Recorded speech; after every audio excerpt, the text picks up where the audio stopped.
Welcome everybody to an emergency podcast. The Minnesota Vikings have made a trade, but it's not the trade that we thought the Minnesota Vikings were going to make when the day started. I think we all woke up this morning to a Tom Pelissero tweet that was like 6 in the morning or something. Pelissero tweeted out that the Vikings are in the market for a wide receiver. So then when I saw the Pelissero tweet, the Vikings have traded, I thought, well, get ready for your number 19 jerseys to come back out, or get ready for some wide receiver we've never heard of to be joining the Vikings. And instead, number 97 traded by the Minnesota Vikings. Harrison Phillips dealt to the New York Jets in exchange for a 2026 sixth round draft pick and then a swap of picks in the sixth round in 2027. Or I guess it says just a swap of picks in 2027. It doesn't say which round. So a 2026 sixth rounder and then a swap of picks in 2027 for the Minnesota Vikings to move on from Harrison Phillips. And I got to say that right off the bat, a little bit of a surprise. Now, some further details have come out about the split. And let me pull up my Adam Schefter. We're emergency podcasting here, folks. There's been a few more details and then another trade that has just happened as well, with the Denver Broncos making a deal with the New Orleans Saints. So a lot happening here after the final day of training camp. So Schefter adds that it is $3.7 million the Vikings are going to pay of Harrison Phillips' salary this year. So the Jets get a defensive tackle on the cheap. And when it comes to those draft picks, it was the 2027 sixth rounders that are swapped. But the main story there is the Vikings. Okay, more details here from Schefter that the Vikings also added a 2027 seventh, a swap of sixth, and they end up with a 2026 sixth rounder. So really, we're talking about just late round draft capital coming back to the Vikings, that they end up mainly here with a sixth round pick at the end of the day for Harrison Phillips. And then they are paying part of his salary. Again, this is a pretty darn surprising move happening here. Although I will say that as training camp has gone along at that defensive tackle position, there is one guy who has really stood out as a potential rising key player for the Vikings, and that is Jalen Redmond. And as the summer went along, Redmond just kept getting better and better. Also, Levi Drake Rodriguez had a really good training camp. I would throw out there that it's possible the Vikings thought that Elijah Williams has been so good that they wanted to make sure that they were going to keep him as well. And they were so deep and there were so many guys there that you end up with Harrison Phillips being moved. Just last night or 2 nights ago, we were sitting here talking about, could there be a surprise cut? Could there be a surprise move? And I went through all the positions and thought, oh, well, I don't know. You know, it's a win now team. And so what veteran would you cut? And it had just been my assumption that they were going to rotate with Hargrave, Allen, and Redmond, who had separated himself from the rest of the pack, and that it was going to be challenging. As I wrote and as I talked about in the 53, it's going to be challenging to fit Elijah Williams in there. But I think Elijah Williams also had a ton of buzz. He got a Baldy breakdown the other day. He's the highest graded player on PFF during the preseason. And maybe they thought all this accumulated. They've got 4 guys that they feel like can play. And they may have thought that Redmond had a better training camp overall than Harrison Phillips and is a better fit to rotate in and out. And they have been impressed by Levi Drake Rodriguez. And then you add in the fact that they have Tyron Ingram-Dawkins, who has been really good in camp, every player that we name. And later in the show, you're going to hear from Alec Lewis, and we grade the position. Spoiler alert, the defensive tackles have got the highest grade on the entire team. They have been absolutely excellent. Hargrave's been dominant. Allen has looked like he has refreshed his career. They've been downright problematic for the Minnesota Vikings offense, and it seems that they felt like they could create a little bit of cap space, get a little bit of draft capital back for somebody that was actually going to be the surprise cut if they did not trade Harrison Phillips away. So Phillips a couple of years with this team had been a key player, I thought, to last year's defense, which is why this does come as a surprise. And he's been a main guy. He's been sort of front and center for this team. He's been talked about as someone who is a main communicator of the defensive line. So to remove a piece like this at this moment after practicing with all of camp, to me, that says, well, two things. Number one, their confidence in Redmond, who did play last year, and their confidence in the growth of Levi Drake Rodriguez must be extremely high. It really must be. And it also says that maybe, just maybe, they needed another draft pick to send to another team for a wide receiver. Maybe someone you know. Maybe the Carolina Panthers. It is my understanding from chatting with people today about the Adam Thielen situation is that this is not an invention of the Minnesota media. that is my understanding. This is not an invention of fans who love Adam Thielen.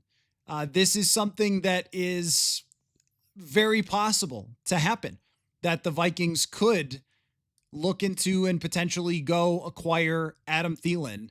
That is a very real possibility. When you think about it, like it makes entirely great sense. And I've talked about this before on the show, that if his name was Tim Jones and it wasn't Adam Thielen, and he had the stats that he had in the last couple of years and the background that he had, then I don't think that we would be talking about him the same way with any sort of skepticism. We'd be saying, yeah, go get that guy.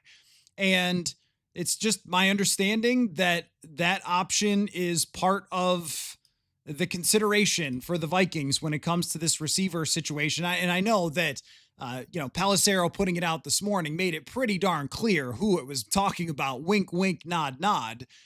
But I think that Carolina, for the right price, because of their situation with young wide receivers, remember they also brought Hunter Renfrow in this offseason, and there's been positive reports that have come out of camp there that Adam Thielen might have been moved far enough down the depth chart that they would make that deal. But the Vikings don't have a fifth. They don't have a sixth for next year, but now they do after this trade for Harrison Phillips.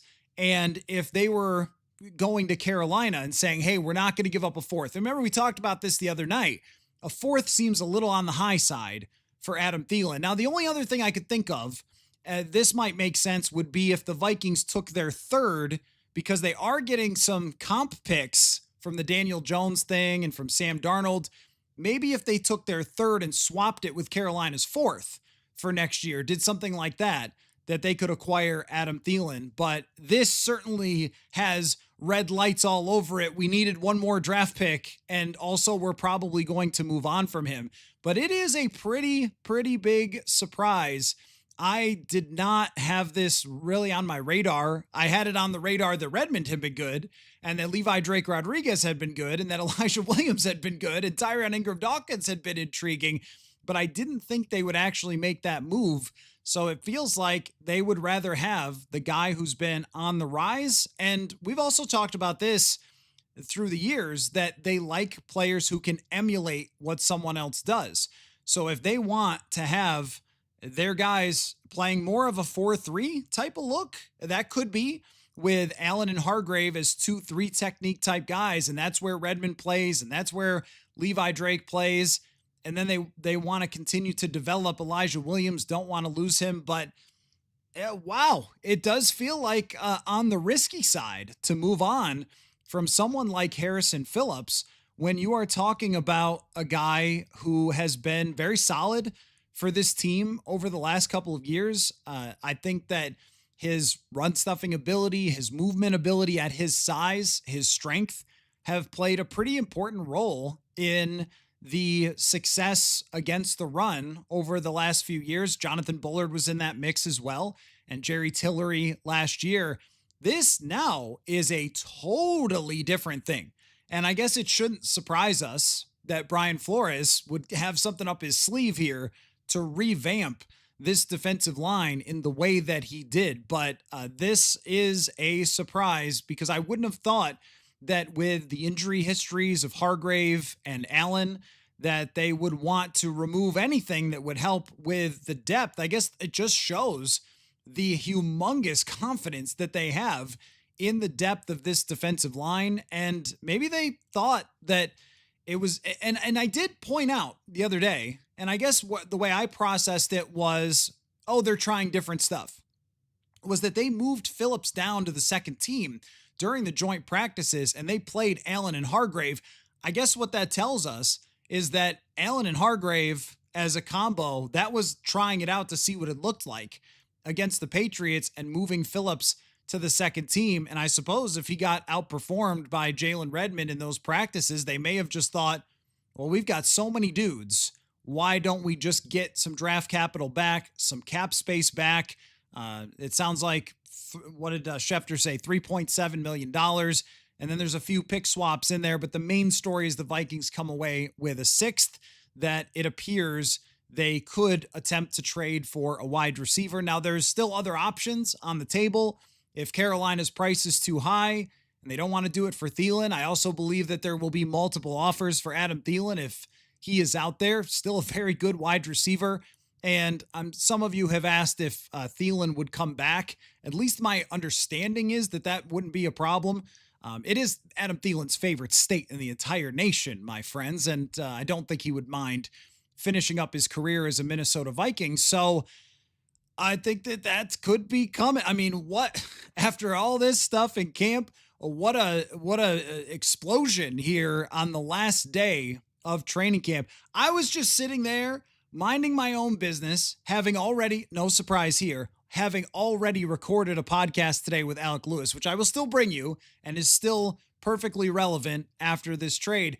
But I was writing down notes from JJ McCarthy. I was going over my notes and takeaways from practice, and then this bombshell drops. So I am curious about your guys' reaction to Harrison Phillips being traded. And I'm going to struggle to keep up with the comment section with as many of you are commenting on it right now. But do you, I don't even know how to say like the trade, because it's a weird trade to like since you're removing a player and not gaining one. What is it? How does this trade make you feel?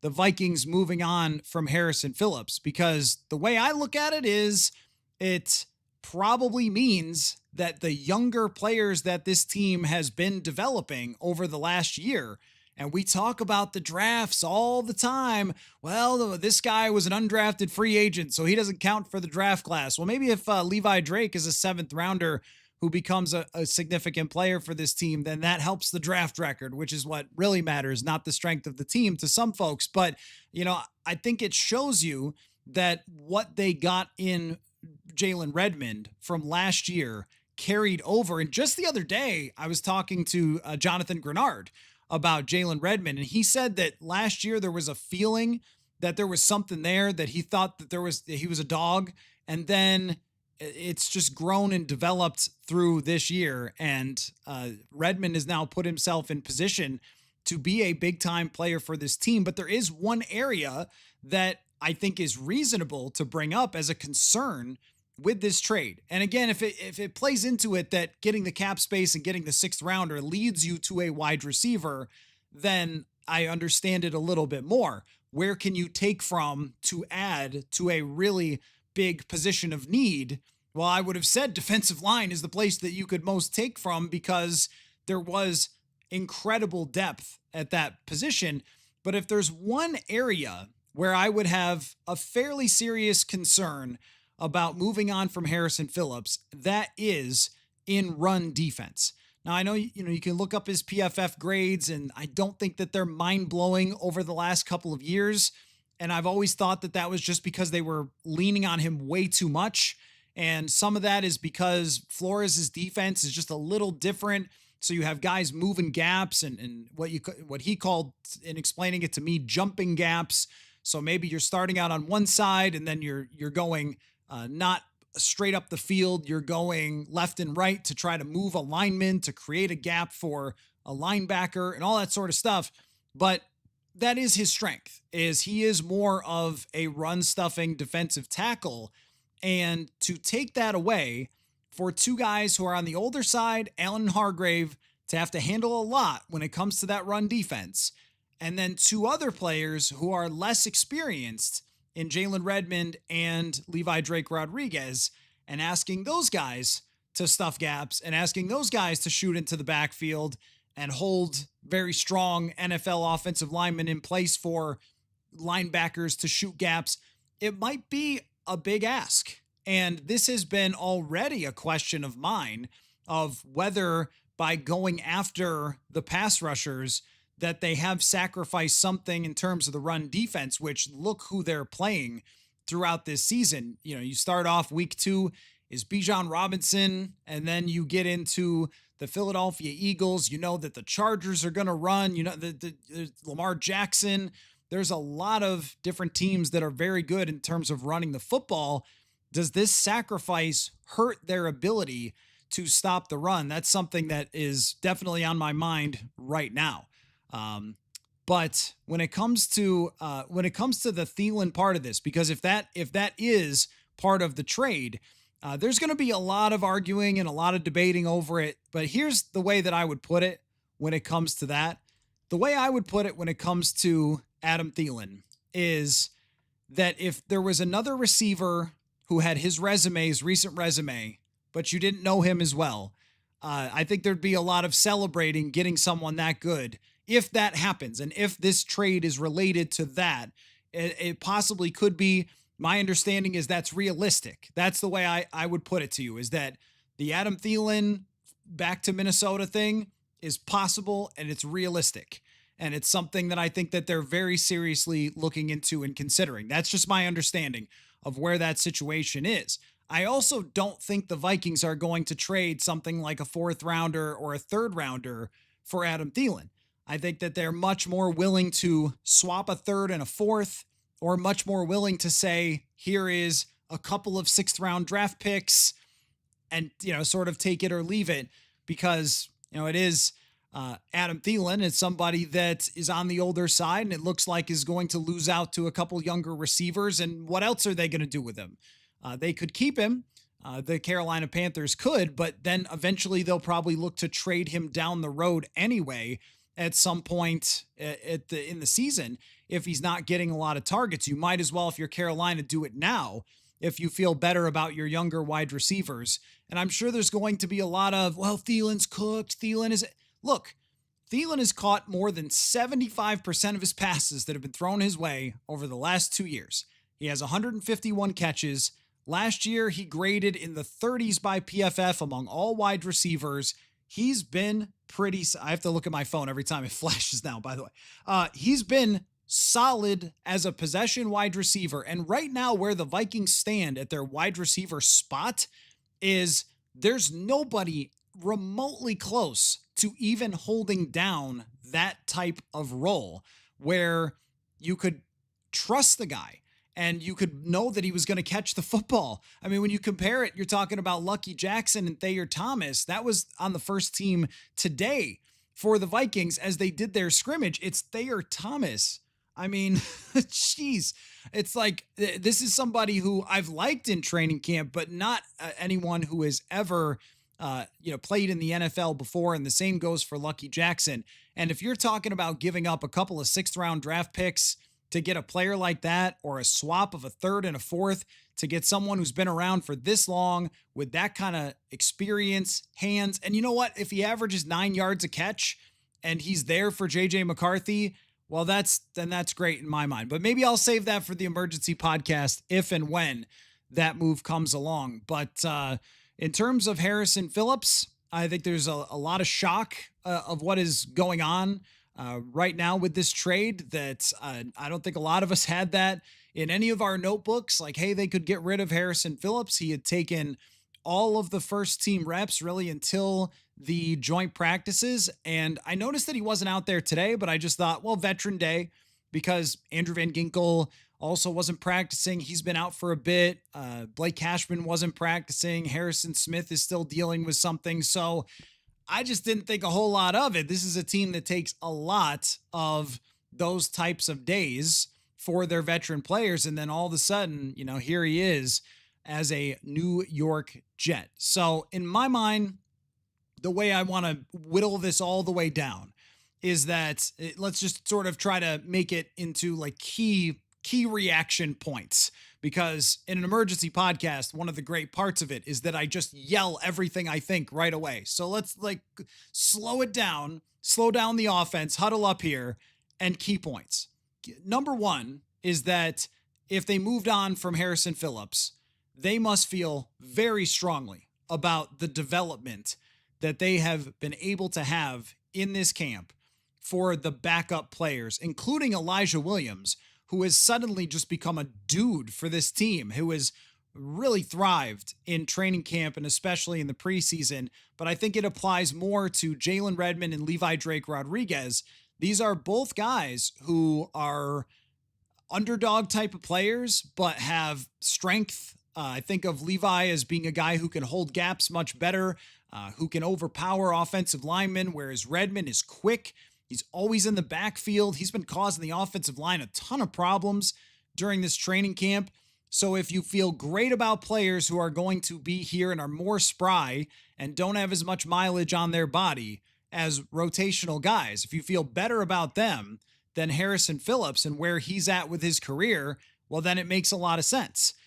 It also could be that Hargrave and Allen, who have both been absolutely phenomenal in this training camp, played so well, including against the run in camp, that they decided, I mean, when are we going to put Phillips on the field if he's going to get 300 snaps this year? Now, there's the injury risk, and I agree with that if that's what you're saying in your head, and we'll get to the risks. But if their analysis of the situation was, these guys need to be on the field all the time, these two key star defensive tackles, and they can handle this, and this is going to make our front four ridiculous, and et cetera, et cetera. When is Harrison Phillips going to play? We don't really know. We don't have a good role for him. If they proved it in the joint practice that they could stop the run, I mean, Hargrave has just been a monster all around. So, okay, all right. Well, then you're not going to play Harrison Phillips as much. And then the other part of it is, if you want to rotate guys in, then rotate the guys in who are going to be here long-term, like Redmond and like Levi Drake Rodriguez. That the upside is that you have now younger players behind the older players that can take snaps off them and also are maybe on the rise and have had really good training camps. And then there's other guys who are still developing, and you're confident in the rotation that if one of those guys got hurt, that Redmond can take over for either role and play a significant amount of snaps. And that's a good position to be in, to be confident enough in your depth that's all young players that you're saying we're okay with moving on. That's really something. Point number two is that if they are robbing Peter to pay Paul, which means taking from one position in order to get something to get a wide receiver, if they need one more draft pick to convince the Panthers, and I keep going back to the Thielen thing because I think it could happen, but anybody, any wide receiver that they could be on the phone with, that they might have to, or any team from any wide receiver that they could be trying to get, and they need some more draft capital because Kwesi always spends his late round draft capital on players. That part of it is a little bit harder to swallow because that's okay, but you're taking a proven player who's been very good in his career off of your team to try to add. But let's get down to the depth though. You can survive losing Harrison Phillips, whereas trying to survive this wide receiver situation is going to be hard.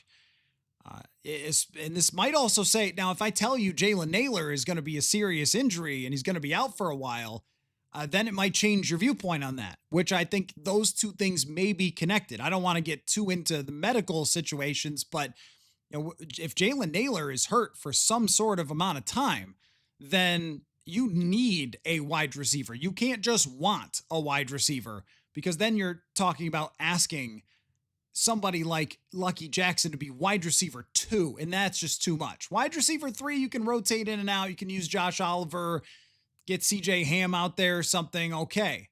But if you were talking about for several weeks, if Naylor is seriously injured, if you're talking about having to ask these undrafted free agent, former XFL or whatever, to be a starting number 2 wide receiver and say, JJ, go get him. Just throw to Jefferson every time. You'll be fine. Well, I would do the robbing of the Peter to pay the Paul for that.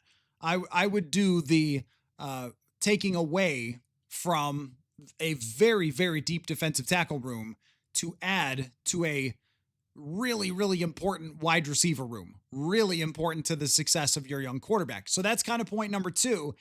And point number 3 is that the reason it's surprising is because Phillips has been a good player for this team. He's been a captain for this team. He has been a leader up front, a communicator, somebody who is getting the guys lined up correctly and who is setting the defense. And I think it was Jonathan Allen who said to me, I asked him a few weeks ago, like, hey, what's it been like working with Harrison Phillips? And he said it's been really vital for him to understand the defense. And maybe this means that Jonathan Allen is now the guy who gets the D line set up, or Javon Hargrave is now the guy who gets the D line set up. But you're losing something in your captain. This is also someone who is just great community wise. Like that matters as well. Like a really sound human being that you're moving on from to the New York Jets. And you're not getting a ton back. It's not like they gave you a fourth or a third. They gave you a sixth and a couple of swaps. It's not ideal. And where I would be the most concerned about it is whether they can stop the run in the same way. They're going to start out the season against Chicago. That team's not going to be great at running the football, but then, and they do have a better offensive line for running, and they do have a good coach for running, so I shouldn't assume that. DeAndre Swift has smoked them before. But then, when they see Atlanta, that's going to be a really big test. So they are sacrificing something unless they feel like Jalen Redmond can be every bit as what Harrison Phillips has been over the last couple years. And let me get you those. And look, I want to recognize just before I say these numbers that it's not always entirely fair that PFF grades are not every single thing in the world. No one knows that better than me. My book's right over here that I wrote about PFF. But if we're going in part by the grades, Harrison Phillips has not graded great for the Vikings over the last 2 years. 59.7, 58.8. That's an average type of player at that position. And if we go to what Jalen Redmond did last year in a pretty good sample size, 77.2 grade in 200 snaps last year for Jalen Redmond. So, he has been really, really good since he came into the league. And the other part of it too is that Brian Flores and this organization has just absolutely loved Levi Drake Rodriguez from day one. I mean, I remember we talked with, I think it was Ryan Grigson on draft day, and he was like giddy about getting Levi Drake as their 7th round draft pick. And, naturally, as skeptical reporters do, we were kind of like, okay, Texas A&M Commerce. I mean, all right, maybe the next John Randall. I don't know. But is this really going to be something that can come to fruition with somebody this far buried in college football that you guys happen to find? And, hey, it's a great story that you found him and all that. But then, and last year, that's what it was. It was just kind of a great story that he was on the team from Texas A&M Commerce. But this year, there has been another step. And we saw little flashes in training camp last year. He got into the game against Seattle, but the minute he showed up at training camp, it was, Levi Drake Rodriguez is here to play. So they must believe that those two guys can be sound and solid depth along with Ingram Dawkins, who I think has had a really good training camp. So it makes sense on a lot of levels. I just think they wouldn't do it, or I thought they wouldn't do it. This was mentioned to me only casually in texts with myself and Drew McGarry, who will text me random Vikings things. And he was talking about, is there any surprise cut and whatever else? And he's the one that brought up Harrison Phillips. And I was like, I don't know, man. I think my response was like, don't they need him though? Don't they need him though? Like I could see it, but don't they need him though? And I guess they didn't. So there you go. The Vikings trade Harrison Phillips to the New York Jets, and trying to pick apart like what this means exactly, like what wide receiver they could use this draft capital and this cap space for if it's not Adam Thielen is a very good question. I don't know the answer to that. If there's what other wide receivers might be out there? Is there some bigger move? It didn't create that much cap space, but all of a sudden it's sort of like, well, dare to dream because they are apparently serious about creating the cap space and getting the draft capital together in order to acquire somebody a wide receiver. And, you could go a couple ways with this because we have seen things like this in the past. So the first move that pops into my head for big surprises throughout training camp, because I think this qualifies like 5 years from now, when you guys ask me, what's your biggest surprise moves that have ever happened in camp? Like this is going in there for sure. But it reminds me a little bit, and I don't think the impact is the same, but just of when the Vikings moved on from Brian Robinson. And the other time that surprised me was when they cut Alex Boone years ago. And those are a little bit different stories, but they kind of have some of the same threads where they cut Alex Boone because they felt really good about Nick Easton. And Nick Easton in 2017 turned out to be a big part of that team. He didn't have a long career in the NFL because he had some injuries, but he turned out to be an important part of that team. And I wonder if they feel similarly here. Like what they've gotten out of Harrison Phillips over the years has been pretty sound. And this is where it really must have to do with the backups because they just extended him last year. They just gave him a contract extension and he looked like a very rock solid piece of the foundation going forward. And then all of a sudden, somebody else comes up and makes you redundant, I guess, or maybe, it could also be just the style that they want to play. What you have to give credit to Brian Flores is that he's always reinventing himself. He's always looking at his defense and saying, not here's how I've always done it. This is my system. This is my scheme. Like you figure it out, you learn it. No, he's always been like, what do I have today? And how do I take these pieces and make this fit? And I guess his answer is by putting Hargrave and Allen as the two defensive tackles, playing them both at 3 technique and not having a nose tackle. I'll throw out another guy that this could have to deal with, and this would surprise me if this is true, but I want to make sure I say everything so I don't go on all of this, way and then never mention this. But early in training camp, we didn't see a lot of Taki Taimani, and he was somebody that they really liked last year. Taki is a fire hydrant type of player. He's kind of the same size as Harrison Phillips, but he's like 3 inches shorter. So he's just really wide, really powerful. And early in camp, it just seemed like, is he on the third team? Is he ever going to play? Is he ever going to get mixed in here? Like what happened to Taki Taimani? He was such a fun guy to say his name and watch him play.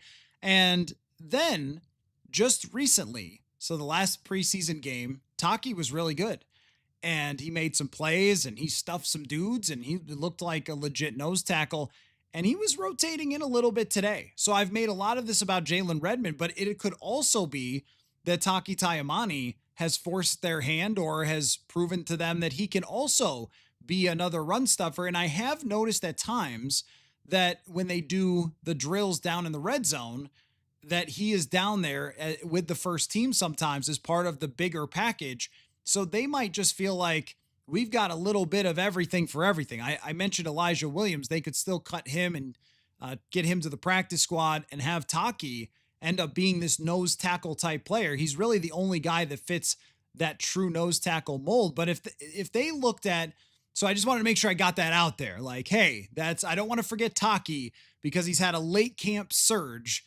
And it's looked like he has been somebody that's made a lot of progress throughout camp, as most of the veteran or as most of the younger defensive linemen have behind the veterans, Hargrave and Allen. But just going back to the point is that sometimes these things change schematically. And that was why I made the Alex Boone comparison. Is Alex Boone made his bones in San Francisco as just a road grader, like gap scheme type of big beast pushing people, right? And what the Vikings wanted to do that year, because they drafted Dalvin Cook, was they wanted to go to an outside zone system where it required more mobility for the offensive linemen. And that might be the same thing here, where when you sign Hargrave and Allen, that you start cooking up, well, how are we going to play in more of a 4-3 type of look? Well, are we going to have those guys at defensive end? Because are they going to play like a 3-4 style defensive end? Or are they going to play in the places that they have played previously? And I know that this sounds a little bit like, wait a minute, top 5 defense last year, and now you're morphing to playing more of a 4-3. Now you're morphing to a totally different look from 3 run stuffers in the middle to now 2, penetrating, get in the backfield. But that's Flores. That's just what he does. He is not a guy that's going to go into a season and let other teams figure him out from the year before. That's not what he's going to do. So I want to throw that out there as well, that schematics might have played a role in this Harrison Phillips trade as well. And it seems like the Jets were desperate for this position, and so they end up giving up a 6th-round pick for Harrison Phillips. A very surprising trade overall at the end of the day, because Phillips has been a big part of this team. But if we evaluate it on paper, they get cap space, they get draft capital, and the underlying numbers do not suggest this is an irreplaceable player. That's what I would say about Phillips. Is as much as I have immense respect for him, I had great conversations with him over the last couple years. He, I think, was a better fit in the 2022 defense. He performed better in 22 than he was in the last 2 years, but still a pretty solid player. But at the end of the day, if we're doing kind of an on paper, brass tacks, down to the screws kind of analysis of this move, it's surprising because he's a captain. It's surprising because they don't have proven true run stuffers, but it's not terribly surprising when you add up the price versus what the PFF grades are, what the tackle numbers, what the pressure numbers are. And I think what Brian Flores really wanted to change, and I'm sure Kevin O'Connell really wanted to change after watching the Philadelphia Eagles. Think about the Eagles, and we always have to do this, compared to the Super Bowl team. But think about the Eagles and who they had out there mostly. They drafted Jordan Davis, and everybody loved Jordan Davis so much. Oh, this guy, he's so large, and he's, so great, and he's so athletic. And that guy doesn't play a lot for the Eagles. And I've heard for 3 straight camps now that Davis is about to take that big next step. But, I mean, he hasn't become a key player for them. Who was it that became the key players? The guys who got in the backfield. The guys who were the penetrators. Milton Williams gets $26 million a year or something because he could get after the quarterback. And that may have been some of the inspiration, because I also think that, Jalen Redmond's got that in his bag, and Ingram Dawkins may develop that from his bag at some point. And we've seen a little of it from Levi Drake Rodriguez as well. So I think, Phillips, his time here, he was at really the centerpiece of, or one of the centerpieces of last year's defense, and turning this entire thing around from just a couple years ago, where it's one of the worst defenses in the NFL. But things move forward, and there's always somebody else coming behind you. And now he is a New York Jet. So it will be fascinating when we arrive in week 1, because I now have a list of questions now. And, we just talked to Flores the other day.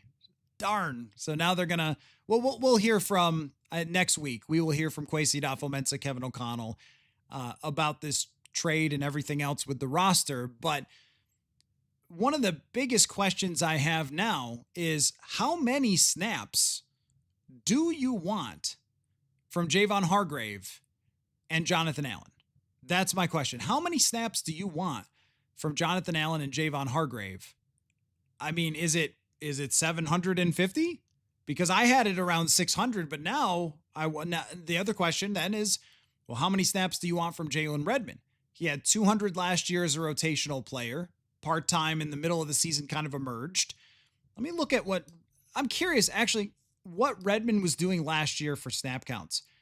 So in one of his best games at the end of last season was against Atlanta. He played 39 snaps. And at the end of the season, 39, 28, 21, and 26 for Redmond. So he was a guy that they were playing 20 to 30 snaps a game. I guess I would expect that that's going to happen again. So if you have Redmond playing 20 to 30 snaps a game, maybe Rodriguez, maybe Tyamani mixing in there at different roles, 10 snaps a game, it maybe works out to as a deep rotational player. And then it's 40 a game for Hargrave and Allen, 45 a game for those guys. It's still a lot. It's still a lot of workload. There's a little risk involved here, I think. There's some bets that are being made. Now, in the past, there's been some bets that I would have said are probably not the best to make. Let's just say, for example, when the Vikings didn't add to this room and they relied on Shamar Stephen, or when they went out and got Sheldon Richardson 3 years after he had been good with the Vikings and he had bounced around and wasn't the same player. Those were probably not great bets. But when it comes to Brian Flores and his gambles on defensive players, you know, they made a bet moving on from Danielle Hunter. Think about that. We just take that for granted now. Like, oh yeah, they moved on from Hunter. They got Grenard. He's a superstar, whatever. But like, what? They moved on from Danielle Hunter. They moved on from Kendricks. I mean, there's been multiple players who have been really good that they've said, all right, now is the time. And we also don't know, you know, is there any health situation or is there any other elements to it? Was he not happy with his role or, you know, whatever else it might be that might play behind the scenes? Harrison Phillips isn't a guy that's going to come out and say, yeah, I was really unhappy and I thought, you know, it was better that they should trade me because they weren't going to play me with those guys. I mean, I don't think that that was the case. It seems like they're just making a bet here that the rising players are going to fit better than somebody who they have a huge sample size with over the last couple years. But it comes along with questions. It comes along with some risk. And if they struggle to stop the run, we probably will go back to this and say, you moved on from that guy. And then the other part of it too, that I've been talking so much about the D line and how this shapes out that, you know, I only kind of briefly touched on the Adam Thielen part of it, is that getting the draft capital, if that puts them over the edge, then this is a player that you can definitely move on from. Run stuffing defensive tackles, probably the most replaceable thing in the league.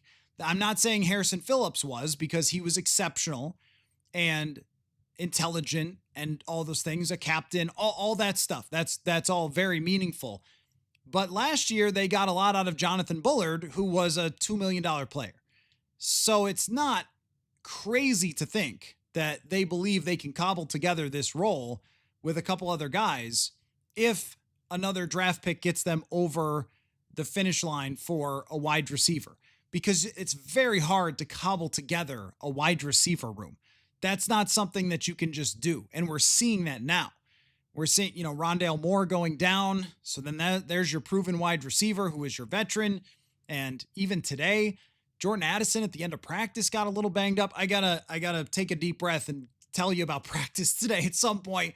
And then I have a conversation with Alec Lewis of The Athletic. We sat down for 40 minutes or so after practice, and of course, you know, recorded right before this trade. But we graded every single position throughout training camp right after the final practice. So why don't I tell you, the bottom line is, yes, it's surprising.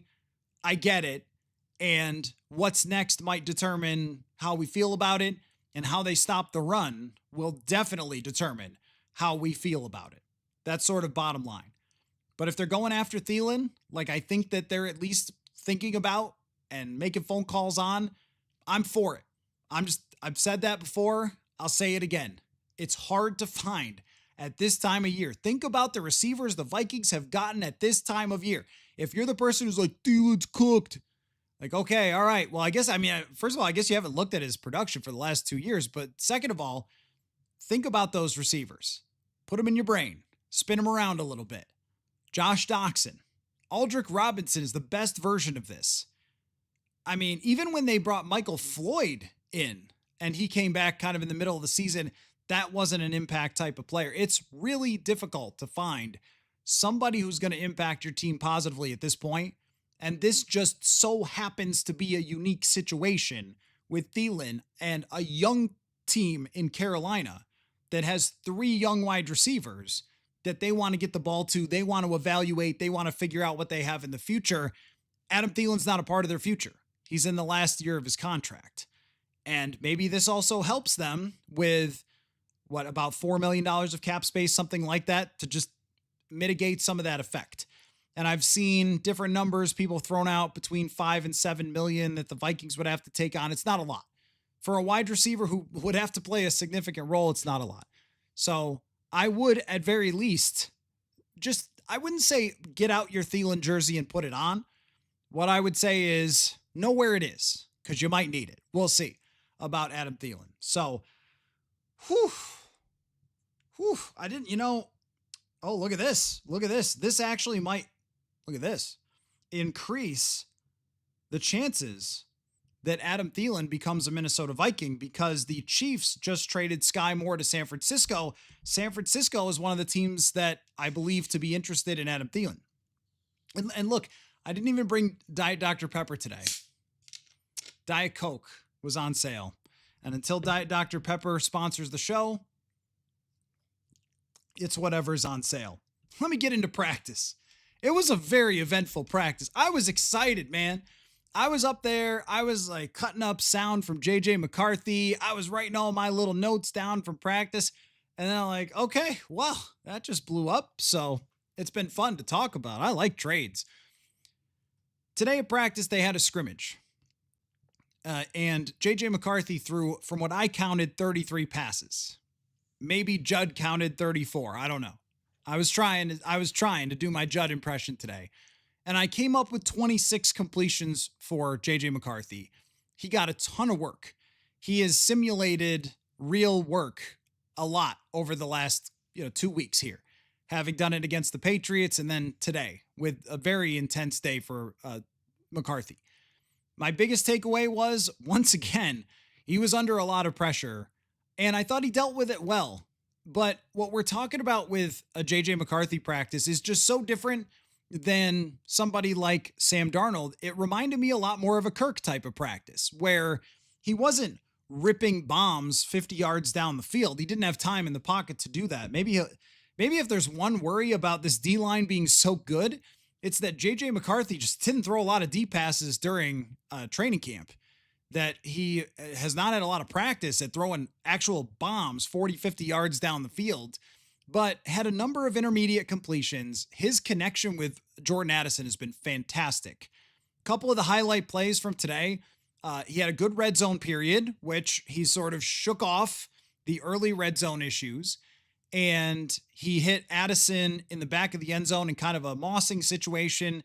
He found Lucky Jackson, who had a bounce back day, in the back of the end zone for a touchdown. And there were a couple more really good throws. At the end of practice, he dropped one in the bucket to Aaron Jones, who was streaking down the sideline, up over the shoulder, dropped it in. Might have been a sack, but still, nonetheless, it was a great throw on the move. He had one to Josh Oliver where he was rolling out full speed, got him over the middle. And then there was just a lot of 8-yard completion, 10-yard completion.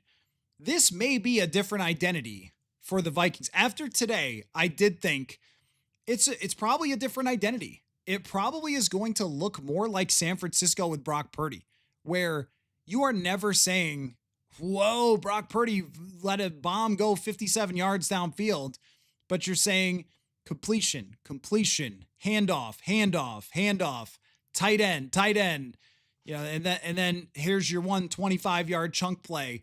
It looked like a San Francisco type of offense, where it just didn't, like, wow, holy cow, they're doing crazy downfield stuff. It was much more across the middle, underneath, whoever's open. And I thought he made really good decisions with the football today during this practice. But that was just the biggest thing to me, is that he completed a lot of passes. At one point, it was 17 for 21, I think. So he completed a lot of passes. And also, you're going to hear Alec Lewis and I talk about this. The screen game has looked great. This is the first time I've said that since 2019. I really think that Kevin O'Connell went into this offseason with a very deliberate plan with the run, because the run has looked like it's actually got an identity, that they're doing a lot more of outside zone stuff with Jordan Mason. And the screen has looked like it could be a very serious weapon for this team. So they were working on that a lot. And there were a few passes that were inaccurate. There was one to TJ Hawkinson's little out route, just completely missed him. But overall, I mean, if we were doing an accuracy percentage, I think he was on point 75, 80% of the time. And then the clip that I was working on, cutting up from McCarthy, he was asked about his confidence. And he said that it's the highest it's ever been in this offense. And I know he's always a confident guy and all that, but he's looked that way. He's looked confident in the last couple practices. I thought he looked confident today. There's some frustrating moments of the pressure coming, and I think he took, 4 sacks or so, but overall looks confident in where the football is supposed to go, and his accuracy has been getting better and better throughout training camp. It really seems to have turned a corner over the last few days, and I think he's ready to go. I don't think it was a flawless camp or that McCarthy that I'm more confident in him being a megastar than I've ever been or anything like that. But he has certainly looked on the same level of starting quarterback as a Darnold, just different, or as a Kirk from years past. And I will just point out, though, because I haven't seen anybody else's critique of practice, I thought it was good. I mean, I was over there standing there going completion, completion, completion. They're moving the ball. They were going up and down the field. Like they didn't have to punt too many times. Didn't have too many drives just stall out. And, but I was reminded of in 2022 that Kirk Cousins, I think in this same scrimmage atmosphere, threw 5 picks. So it doesn't, and he had a good season and they won 13 games. So it doesn't always correlate 100% when it comes to something like that. But it was a good overall end to a very solid training camp for JJ McCarthy. And now it's on the front office to find him receiver help. I saw in the comments, Romeo Dobbs is being mentioned. I mean, you're at the point where now Sky Moore is off the table. He's a San Francisco 49er. Now you're at the point where it could be any moment now, as it seems like there's a lot of movement as teams around the league look for guys that might be cut. And as cut down day arrives, that teams are making phone calls. Hey, our camp is over. We've made our decisions and we're probably going to cut this guy. Do you want to trade for him? And I think that if Kwesi Adolfo-Mensah is not in his office all evening making phone calls about the receiver situation, I would be surprised. So it's not unreasonable to think that I could end up emergency podcasting again later on this evening. So other notes from today's camp.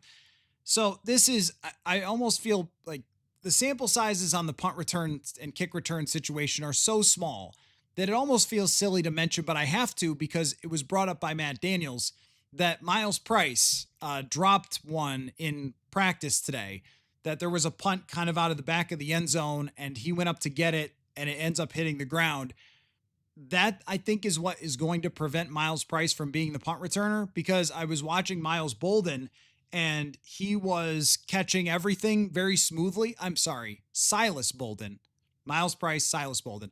Silas Bolden was catching everything very smoothly, and he just has a really natural ball tracking, and it comes in smoothly, kind of Marcus Sherrill style.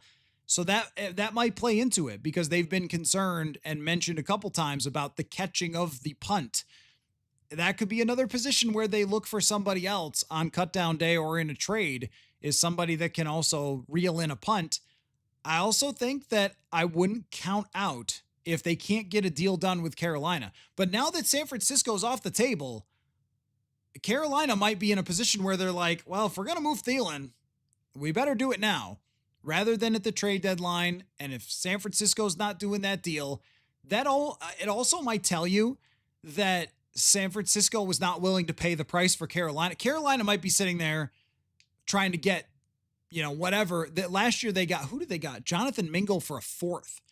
So they might be sitting there thinking, we should get a 4th for Adam Thielen. I don't know. I don't think the Vikings would quite go that high. I think if they had to, maybe, but I think that's probably too much. That's like a bridge too far. So I guess, sorry, I got off track there thinking about punt returners and acquisitions and things like that. But that does make me wonder if now Carolina has to call back the Vikings and say, yeah, so about those offers for Thielen, we'll take a couple of 6th. And that will be fine. So we'll see how that plays out. But just going back to practice today, Ty Felton got banged up today. early in practice. He went down, came off holding his arm, and then didn't come back. That's pretty concerning because Felton needs more work as a kick returner. So now what do? If he's at all... Now, he didn't go back to the trainer's room, so it might just be nicks and cuts. But he needs to play, and he needs to be out there getting more returns because this is not a guy who's done a lot of it in his career. So if he is out for the game, then are you confident enough to do it? Or do you have to keep Ty Chandler, who was taking second team reps today as the first running back out there? Not convinced that they're cutting Chandler. That's come up a bunch of times. If you're wondering how Sam Howell did, I didn't think it was great. There were a couple good plays. He threw an interception where the ball came out too soon. The running back wasn't looking, bounced off his helmet. It wasn't a great practice for him. And we didn't see any of Rippon or Brosmer because those guys are going to play in the game. I will be very curious to see if they play Sam Howell, if they want to get a final look at him or if he is not going to play at all, and if that decision has already been made. There was some good news, though, and I'm remembering the notes off the top of the head because I was writing them as I saw this news about Harrison Phillips.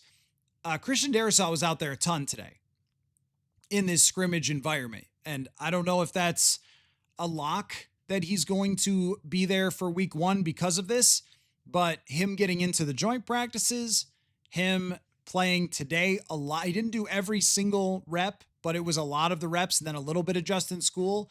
That makes you think that Darrisaw is very close to coming back. Also noticed that Khalef Helassi was getting a lot of reps today instead of Jay Ward, which also could mean that there's some chance. I know that after he had 2 interceptions that a lot of you asked, like, is he a roster guy? And I was like, I don't know. I don't think so. It looked a little more possible today as he was playing more safety out there with the first team defense, which was kind of a bit of a mash unit with some guys out, but still nonetheless, like an intriguing little note. So things going on there in practice. Also, Jeff Okudah walked off with what looked like something with the lower body. So now I'm also thinking about the cornerback position. Like, could that be something they look into?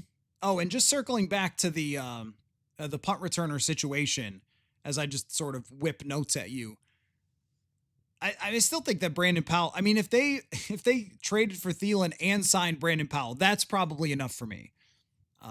But that they might have to be in that market as well. I don't know, like, what's Brandon Powell been doing? Is he prepared to play in the NFL this year or not? Or is there somebody else in the free agent market? Because, when we look at the free agent wide receivers, there's not a whole lot to love there in the free agent wide receiver market. Powell is the one that by far makes the most sense if they're not going to make the Adam Thielen trade. So that's practice. That's training camp. A big trade. And I am a little nervous to bring you my interview with I almost said Adam Thielen.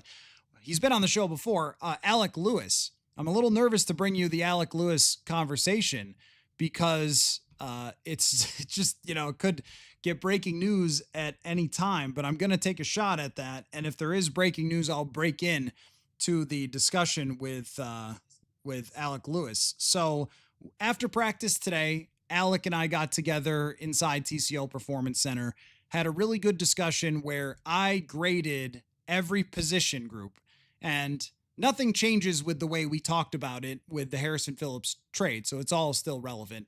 We graded McCarthy. We graded the backfield, offensive line, all through the defense, special teams. We talked everything. Alec Lewis and I today at TCO Performance Center. So here is that conversation. Welcome into TCO Performance Center. Matthew Coller here with Alec Lewis of The Athletic and the Alec Lewis Show podcast as well. And we just walked off the practice field after seeing the scrimmage by the Minnesota Vikings, where J.J. McCarthy threw something like 33 passes today. They got a lot of hard work in. But now training camp is over. So we are going to grade position by position how everybody did during the accumulation of all of training camp and preseason minus the third preseason game coming up this Friday. Or actually, the way we're going to do it is I'm going to give my grade. Thank you. Alec is going to criticize my grade or agree with it. We're going to find out. So much more comfortable. First of all, thanks for having me. Yeah, it's much more comfortable for me to be able to I can just be in my comfort analyzing and shooting people down. That's kind of how it goes. Yeah, that's a great way to do it. And I can turn up the heat a little bit on some of these grades and see where you stand. So why don't we just begin with the most obvious place, which is defensive line. Punting competition, Oscar Chapman, Ryan Wright. Okay, JJ McCarthy, I am going to give him a B+ grade for this entire training camp and preseason. I don't think it was flawless. I don't think he made me walk out of here thinking that the Minnesota Vikings have the next John Elway on their team just yet. But also, nothing that he did made me think, oh my gosh, this won't work. There were a lot of really good days. The joint practices, which I weighed the heaviest in this, were really, really good, especially the second day. And that was against a real team who the Boston media walked out of here concerned about their defense. McCarthy was so good that day. I think he can lead a double-digit winning team. I think he can lead a top 10 to 15 offense that can be good enough to give them a chance to win after watching all of this. But I can't say that it was flawless. I can't say there weren't ups and downs. There were. And I also can't say I have no concerns whatsoever about the season. So B+ it is for me for JJ McCarthy for his training camp. Yeah, it's a smidge high for me. I understand. There's a lot of caveats to this. The first would be he didn't have Justin Jefferson at all. Christian Darrisaw barely mixed in.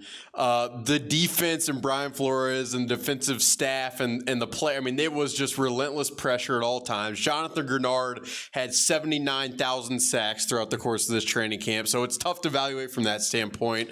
And then you're right to say that the joint practices should be weighed heaviest. That's what Kevin O'Connell factors most in the training camp kind of process and has since he got here. And the Thursday practice of joint practices was J.D. McCarthy's best of the entire camp. But I'd say for me, it's just a lot of up and down. There were good days. There were not as good days. I didn't think there was like a list of like unbelievable throws. I didn't also think there was a laundry list of terrible throws over the middle of the field. Like the processing seemed to be there at times. The accuracy seemed to be there at times. Behind the scenes, you talk to people like he was relentless in trying to be as good as he could be and just kind of endless questions about what he could do better, which is all stuff you want to hear. But I just there's just enough of like the inaccuracy at times. He's going up against the threes and it doesn't look that crisp at time. Like there's some of that I just want to see it in real time. And I will say this too, like as I've gotten through this training camp, this is my second or third, maybe third full training camp. The less I just put on anything that I'm seeing just because I think about last year and I think about years past. And that's not it's not great for a podcast. It's not for analysis every day at The Athletic. I just, again, I want to see it in real time with the bullets flying and the pass rush humming and just didn't get to see a ton of it. The one area that I would agree was there was a lack of holy bleep throws. But also when we saw those holy bleep throws last year from Sam Darnold, who was it that they were generally headed in the direction? I'm trying to think. It was this, oh yeah, that's right, Justin Jefferson. And the fact that I was also in my grade factoring for, I don't think the offensive line was 100%. They didn't have Fries early at full go. And then of course not Darrisaw. Poor Justin School. If he wants to keep playing football after this, good for him. But Jonathan Grenard just wrecked him on a day-to-day basis. And now it looks like Darrisaw is on his way back and will maybe start week one. But I mean, Justin School was, I think, problematic for JJ McCarthy because he was under pressure so many times that it was hard to judge.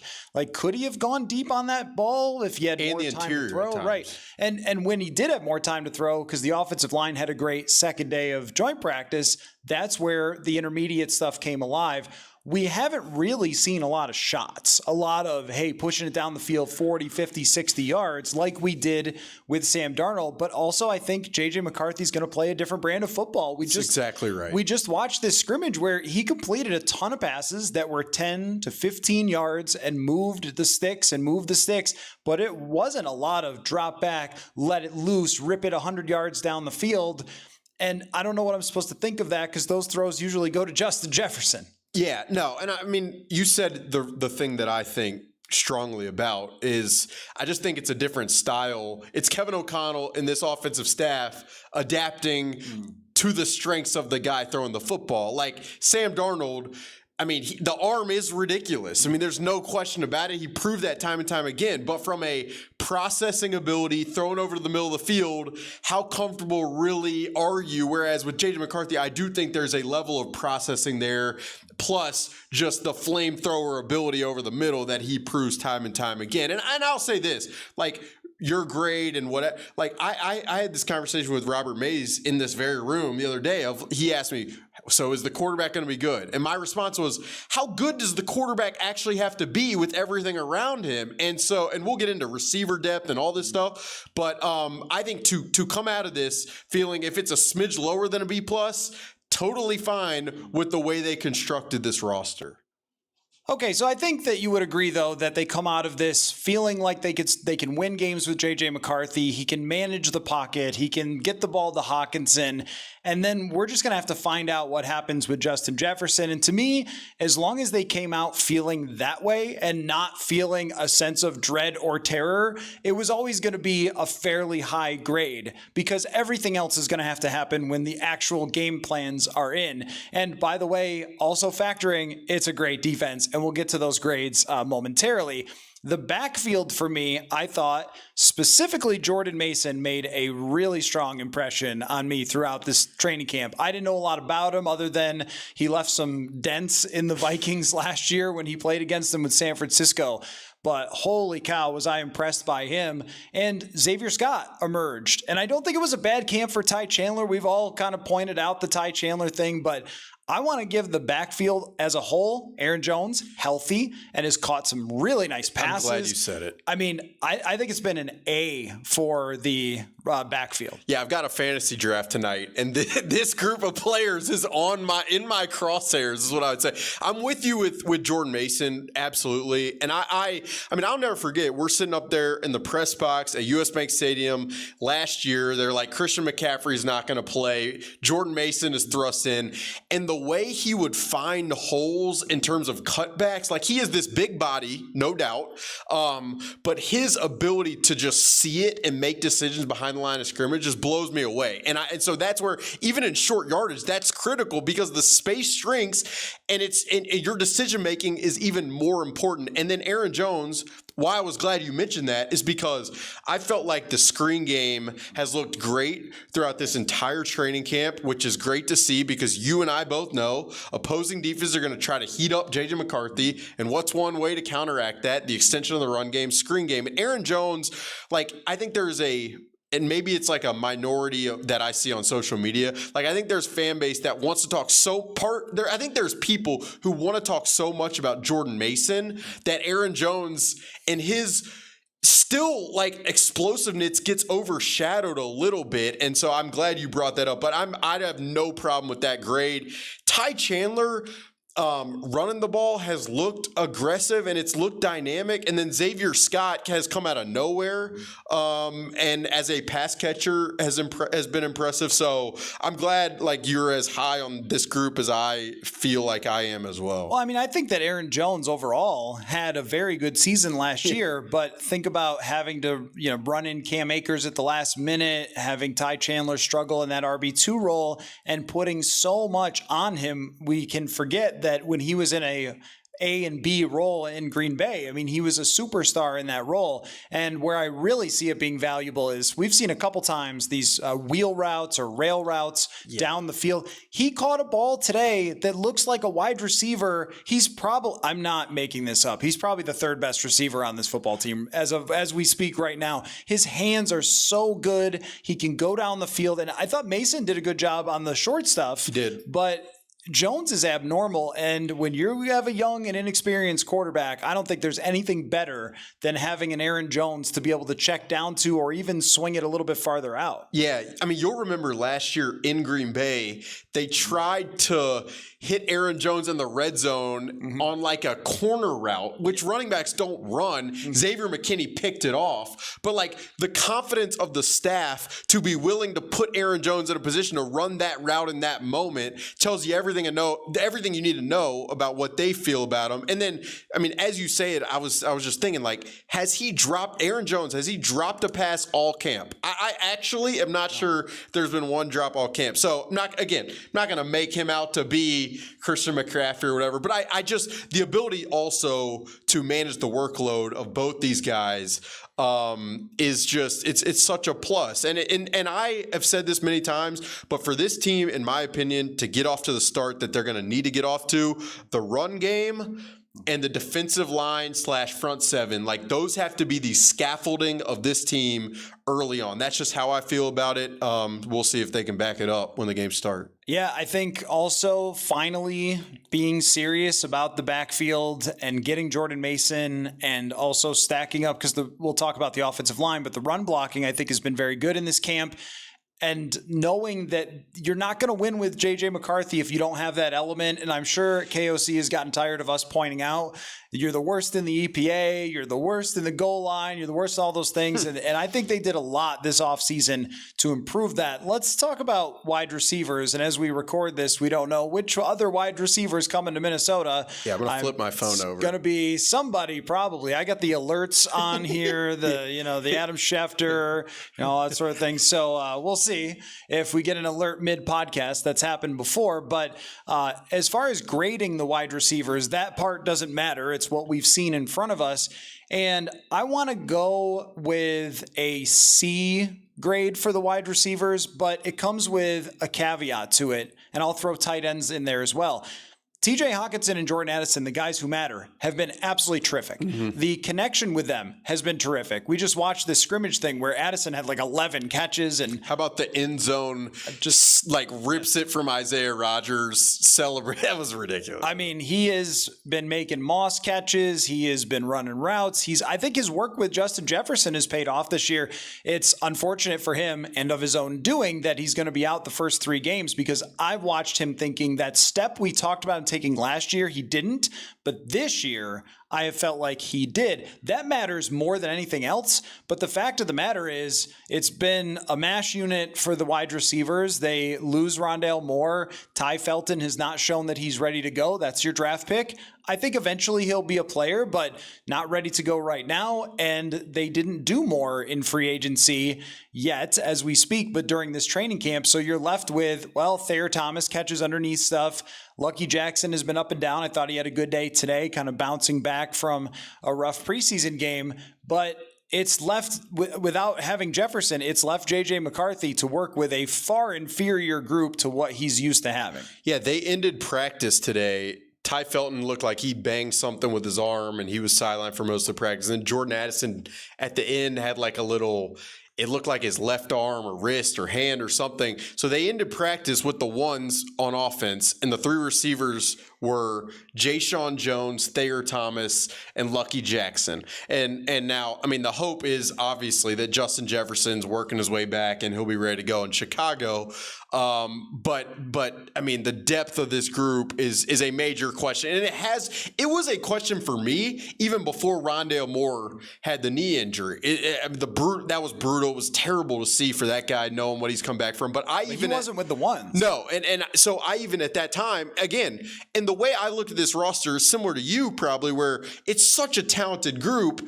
If there are injuries, can they sustain? And so that's where I would ask myself, if Naylor goes down, and he's dealt with injuries a lot in the past, like who is there to supplant him? Now, Lucky Jackson felt like he was the leader in the clubhouse this time probably a week ago, and then he drops multiple passes on Saturday in the second preseason game. So I think this spot right now is a no-brainer add, whether it's via trade, whether it's via free agency. I mean, you could talk through names or whatever. And I wouldn't be shocked too if there's 2. Like I almost, if it were me, I think I'd want two supplemental acquisitions in some form or fashion. If one of those is a punt returner, even better. Well, it's also worth mentioning that I didn't think that Jalen Naylor, from a hands perspective, proved to me that I shouldn't be concerned about drops with him. There were a lot of drops from Jalen Naylor in these practices. And, Kevin O'Connell points out he can run every route in the playbook. He's been here a long time and he can play any of the positions. And that's great. And we've seen him go downfield. But on a play-to-play basis, he's not an Addison. He's not a Jefferson. And I didn't think it was a great camp for him where every day I was feeling like, oh, Naylor is really emerging. I thought it was pretty much what I would expect from a number 3 wide receiver who catches 20 balls. Since they've won before with him as the number 2 wide receiver, we know they can do it. But also, that's a little rewriting history. They got way up against San Francisco with a 97-yard touchdown to Jefferson. They got way up against Houston because C.J. Stroud and their offensive line melted down. It's a good point. It's true that you guys were able to survive that, but by other circumstances helped you do that. If you're in a shootout and you've got undrafted free agents and former XFL players, and those are guys you're actually going to have to rely on. Plus, we don't know what Naylor's injury situation is and how long that's going to last. Like it's gotten dire past Justin Jefferson and Addison out the first 3 weeks. There's no doubt. And a couple things I do want to say. The first is, there are going to be a lot of teams now over the next week that are going to be sifting in this same market as the Vikings. Like the 49ers are in this market. The Steelers are in this market. So to just think that they're going to go snatch the best option, I mean, there's going to be competition, which if you're trading, that means competition in terms of, draft capital. And if you're signing, that means dollars. Now, fortunately, you give the front office credit. This is part of the reason that they have structured the cap the way they have, so that they have space that they can roll over if they need to, but if they need to make a move at this point, they can. The other thing I want to say is, as I've had buddies text me today, who are the names? Who are they going to go? And it's like, it's hard to find the type of player who on a 2-week stretch can come in and learn the complexities that this offense is. And that's why I understand the skepticism of Naylor going back, a ways. And I'm with you completely that his training camp just did not blow me away at all. But the systematic understanding and knowledge to play all of the positions is what this staff 2 floors above us values so much. And so can they find players of that ilk? Like it's not an easy, you're really probably sifting through the stack to try to find who makes sense. It's going to be interesting to see where they land. Right. When you hear Kansas City might get rid of Sky Moore, for a reason, every single player, it's going to be well, that guy's underwhelming. That's why he's available right now. So the reason they get a C is because they're in this position, even though I would give the most important players really high grades, including also Josh Oliver, I think has had a fantastic camp for them, including a great catch today. But tight end 3 that we all talk so much about coming in, still nobody really jumped out at that position. Let's move to the offensive line, where I would have to go C- for the offensive line. Now, there's a huge caveat, which is just like with wide receivers. If Justin Jefferson was there, I bet it would be a B+, but he hasn't been. And Darisaw is just finally getting back to doing consistent 11-on-11s. School has had such a tough time over there, as I mentioned. And I thought Will Fries, it took a while. Donovan Jackson is just turning a corner, I felt like, since the second day of the joint practices. He was, I think, all right today, but there was still a lot of pressure. I'd agree. There's been too many times where J.J. McCarthy drops back and just looks down the field and someone is in his lap. I just don't think it's been very good overall for the offensive line. In the regular season, when they're all together and all healthy, I think it will be better. But also, if you wanted Michael Juergens to take a huge step and feel confident in him, I haven't felt that. I think Walter Rouse has had another good training camp, but if a tackle goes down, we know this, the drop-off is enormous. The best thing going for them is that Blake Brandel, I think, has had a good camp on the second team. And maybe there's some other guys like Joe Huber who stepped up. But as far as first team offensive line versus this defense, it hasn't been as good as I thought it was going to be. I don't think that's too harsh a grade. I mean, people may take it that way, but I mean, there have been so many times where you just watch. I often, and this is like a JT O'Sullivan QB school, but it's like when the quarterback gets to the top of his drop, where is the pass rush? And so often throughout this camp, he gets just to the top and he can't even hitch, and Jonathan Grenard is tapping him on the shoulder or whatever. So it's going to be very interesting to see. Like I liked all the signings. The Ryan Kelly and what his veteran presence can be, like, to me, made a ton of sense. Will Fries working his way back from the right leg injury, like that was probably gonna take some time. He's gonna have to get back into football shape and all like that. That is a part of it. And then Donovan Jackson, like you heard right around the draft, technically as a pass protector, there's probably stuff that's gonna have to be cleaned up a little bit. So that was probably gonna take some time as well. And then you combine it with Javon Hargrave does look amazing. Jonathan Allen has looked amazing. They're walking up Ivan Pace and Blake Cashman in the A gap. Like Khalif Halesi is coming unblocked off the edge. Like it's so hard to really evaluate. But again, really looking forward to week 1 in Chicago against that group. Like, what will they look like? Like that's, I mean, for as much as I've seen, it's just, I know how much Brian Flores has sent at them on a day-to-day basis that it's so hard to really feel like you have a pulse on what do they look like against an actual or a stationary front, if that exists. Well, that's always the training camp thing. If one unit looks really good, is it the other unit's fault? I thought it would be much more stalemating, but it also just comes along with a bunch of explanations. I mean, Donovan Jackson is just learning this. Ryan Kelly is just learning this offense. And in the backfield, you have Jordan Mason learning the blocking, and you still have guys coming back from injuries. I expect this offensive line still to be a top 10 unit in the league, despite what we've seen, but I haven't felt it was a good training camp overall for them as they still try to get these pieces together. And realistically, I just don't know what to expect from Donovan Jackson, because there was a time in camp where I felt like I think you should be really concerned. And then recently I've thought much more of, okay, he's coming along and he's growing. He's a very, very smart guy. And I think he's got a toughness element to him. We've seen some of that violence to him. But it's so hard to play offensive guard in the NFL right now, and it's especially hard for someone who's a rookie. I was laughing today because Christian Darrisaw was in some of the team, and there was a pitch toss to the left to Aaron Jones, and Darrisaw just sealed it so beautifully, and it was like an 8-yard run. So I'm thinking in my head, like, what if Darrisaw is out there the whole time? Then does Jackson look so much better? Mm-hmm. Then does it's this cascading effect. Same with Justin Jefferson. Like then there's the coverage is so focused on him that maybe they're not sending Khalif Halesi off the edge as an unblocked blitzer. And I'm probably botching the last name. I got to figure that out. But yeah, I mean this because he might make the team. No, yeah, I mean he was out there today as kind of like the number 4 safety, and I thought Jay Ward had a good camp. So whether they were just testing that out or whatnot, we'll see. But yeah, I'm with you. I don't have a ton of worry about that group long term. But it might take some time for the pieces to gel, and the hope would have to be that you run the football to where those guys are not just dropping back and having to anchor time and time again. And so I feel probably like a broken record where everything seems to come back to this, but like I just do genuinely think they need to have that physical downhill edge from the get-go for this thing to go the right way. And this is where maybe I should even bump the grade up a little bit. It's so hard sometimes with run blocking when they're not tackling somebody. I think the run blocking's been really good.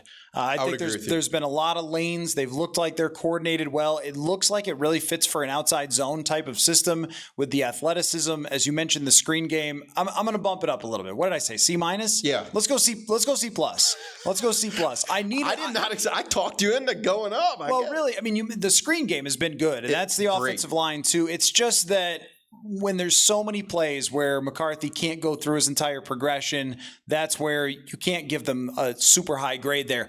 Switching over to the other side of the ball, though, you want to talk about a super high grade. I don't know how many pluses are allowed for the interior of the defensive line and outside linebackers, but I will give you all of them.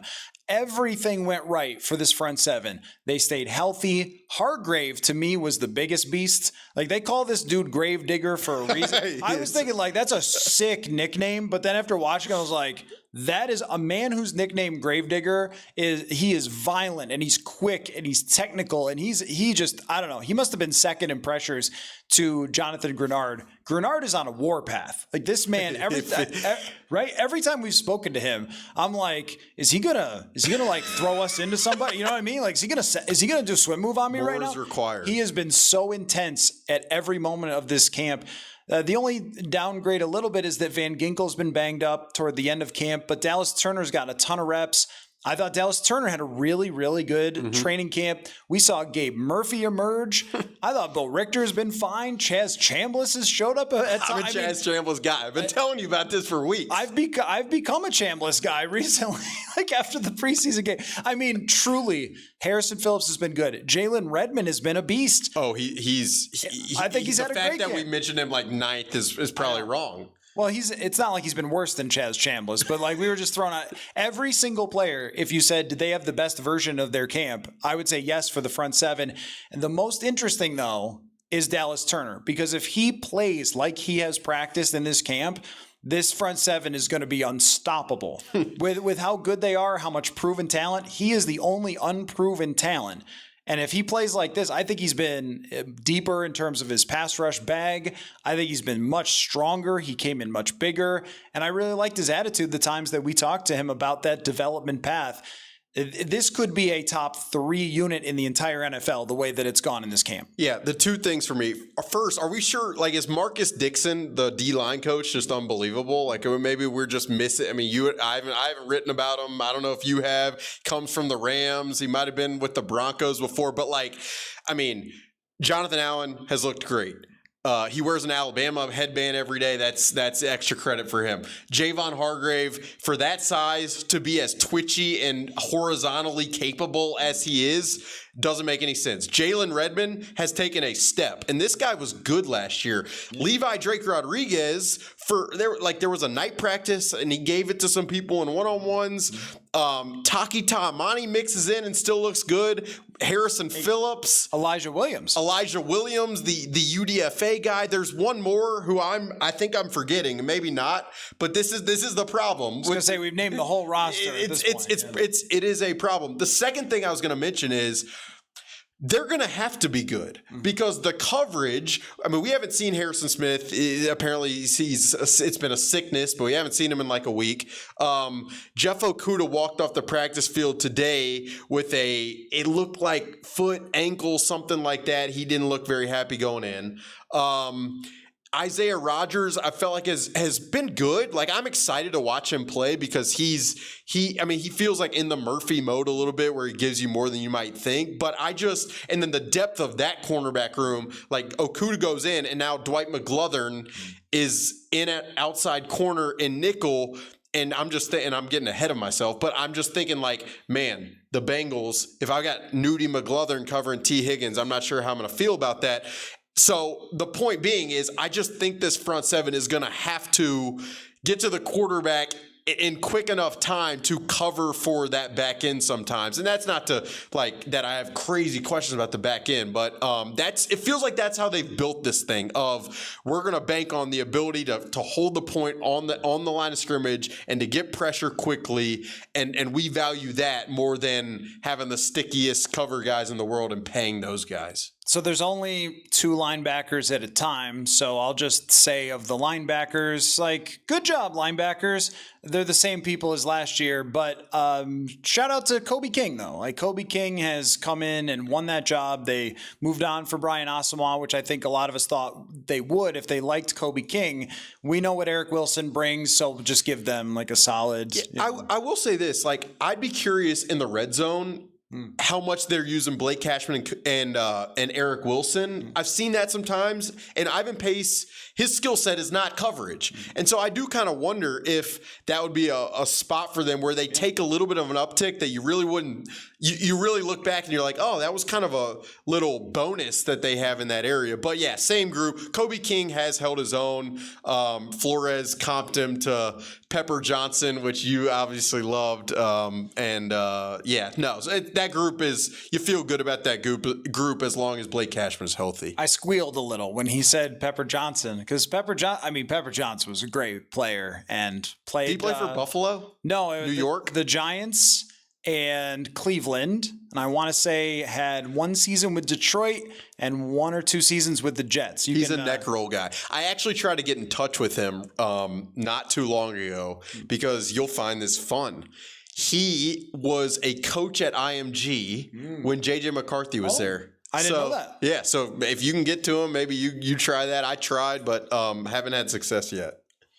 Anyway, so if they have the next Pepper Johnson, that's really great. But your point about Eric Wilson is really good. I mean, I really, really like Eric Wilson as an addition because last year, Kamu Grugier-Hill just gave them nothing.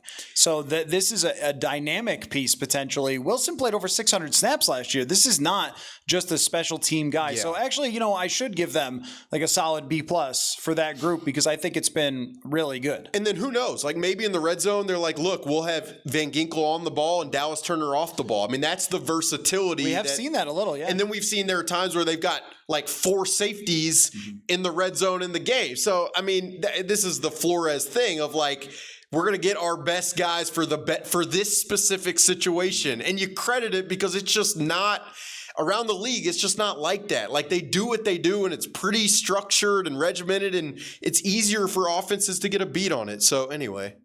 Okay. Secondary is very interesting because there's a grade and then there's also kind of a question. I think that their grade should be decent. I think it should be like a B. I have not felt like they've been smoked left and right by the wide receivers, though, again, Justin Jefferson is not out there, great on a curve. Isaiah Rodgers has really impressed me. I think he moves well, plays the football well. We've seen a number of pass breakups from him. Theo Jackson just makes plays and has done that. I think he's had a fine camp. He hasn't blown us away, but it's been fine. And Okudah is, to me, someone that's very hard to grade in camp because he is so physical out there to the point where you're like, okay, I mean, that's a penalty. And that it was too far because that's your teammate. He knocked Jayshon Jones down today and you were like... And it was like a loud pop. Right, like, what are we doing here? There's been several times where I've thought, including when Jefferson got banged up, that was Okudah taking it a little too far. And I just have a concern about the penalties. I also think when you face the Jamar Chase, the T. Higgins, the great receivers in this league, the Drake London... Can you really do that, or do you have to actually cover them? There's concerns there. I also think Mekhi Blackmon has just had a real struggle this year, coming back from that ACL. And Zamiah Vaughn is a nice emerging piece, but Dwight McGlothern's fallen off, kind of off the face of the earth when it comes to where the coaching staff is with them. I want to go more like a C+ with this unit, with a question of, if Stephon Gilmore called you up and said, I've been working out, I'm ready to play, do you guys want me back? Would you say yes or no? I would say, yeah, maybe Stephon, we're gonna and then see what else is possible. Like that's what I would say. Like, is there a tradable, pick swap option who's younger and could play more of the style they might want to play this year where it's mixing in more man? Like and I've told this story so many times, but after the Packers game in week 17 last year, Stephon was, they played man coverage like 50% of the game. And Stephon, it was having trouble, moving after that game. And I give him credit for doing it. They needed to win the game. But just at his age, is there a more fluid athlete, guy who's maybe in the final year of his rookie deal, something like that'd be possible? I will say this, before I tell Stephon no, I would have that question. And I am of the opinion right now, just like from my seat, that they do need to add here. Whether it's, whether you're spinning handsomely or not, it's just a spot where, and I always felt they were going to see how it plays out in training camp and then make that decision. And after we've seen it play out, I like Zamiah Vaughn as an emerging player. Dwight McGlothern, just not consistent, really. Mekhi Blackmon, you're right. Like, it just hasn't had a camp where you're like, man, this guy's just shutting guys down. And so that is a spot similar to receiver where I'm like, they have the cap space. They have picks. If you can fortify it a little bit, why wouldn't you? All right, so special teams has become more of a discussion than I thought it was going to be. If you had asked me, are you going to be grading the special teams, I probably would have said no, but I think we have to. They have an emerging Australian punter who's kind of interesting. I still don't think that he's going to be the punter Ryan Wright, I don't know how I'm supposed to evaluate that, but Reichard had a tough day, brought it along, missed one today. I don't know. Still looks like Will Reichard to me. Yeah, I'm fine on Will Reichard. Last year, he kind of looked bulletproof going into the season and then started out that way. So that raised our expectations to like, oh, this is the next great kicker in the NFL. But I think he's been fine in camp. The kick returning situation still being a bumble bleep is very concerning to me. And what about punt return? Both. I mean, if you're talking about Felton, him fumbling, I mean, that's just unacceptable. Like, well, he's never done it. Right, so why would we? Right. So why?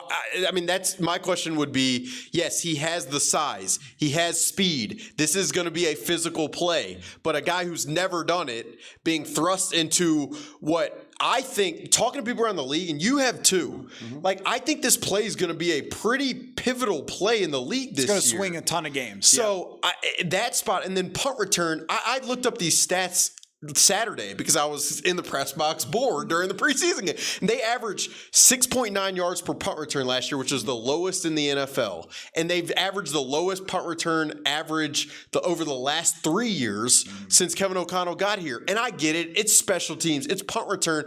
But like these games are won on margins. If you could possibly elevate those spots, including punter, I mean, to me, you're just leaving money on the table. I agree that not going out and getting a punt returner that was more proven this offseason was a mistake for that. And they tried. And Silas Bolden, I'll say this, Silas Bolden did it at a very high level in college, but as a receiver, it doesn't feel like they've loved what he's given them. And so he hasn't really gotten a ton of chances. And I still think Silas Bolden could be a guy who's an elite punt returner. Do they want to carry that? Especially with the injuries at receiver? Like, I guess that's a fair question. Very, very risky even with him. And he catches the ball really well, but we saw Miles Price drop another one today. That's not looking great. And just, you can't really even say that Rondale Moore was a proven punt returner because he hadn't done it in years. So it's not like, oh, they lost their key punt returner. You're right that their lack of emphasis on those types of guys, the returners, the specialists, aside from one draft pick being spent on Will Reichard,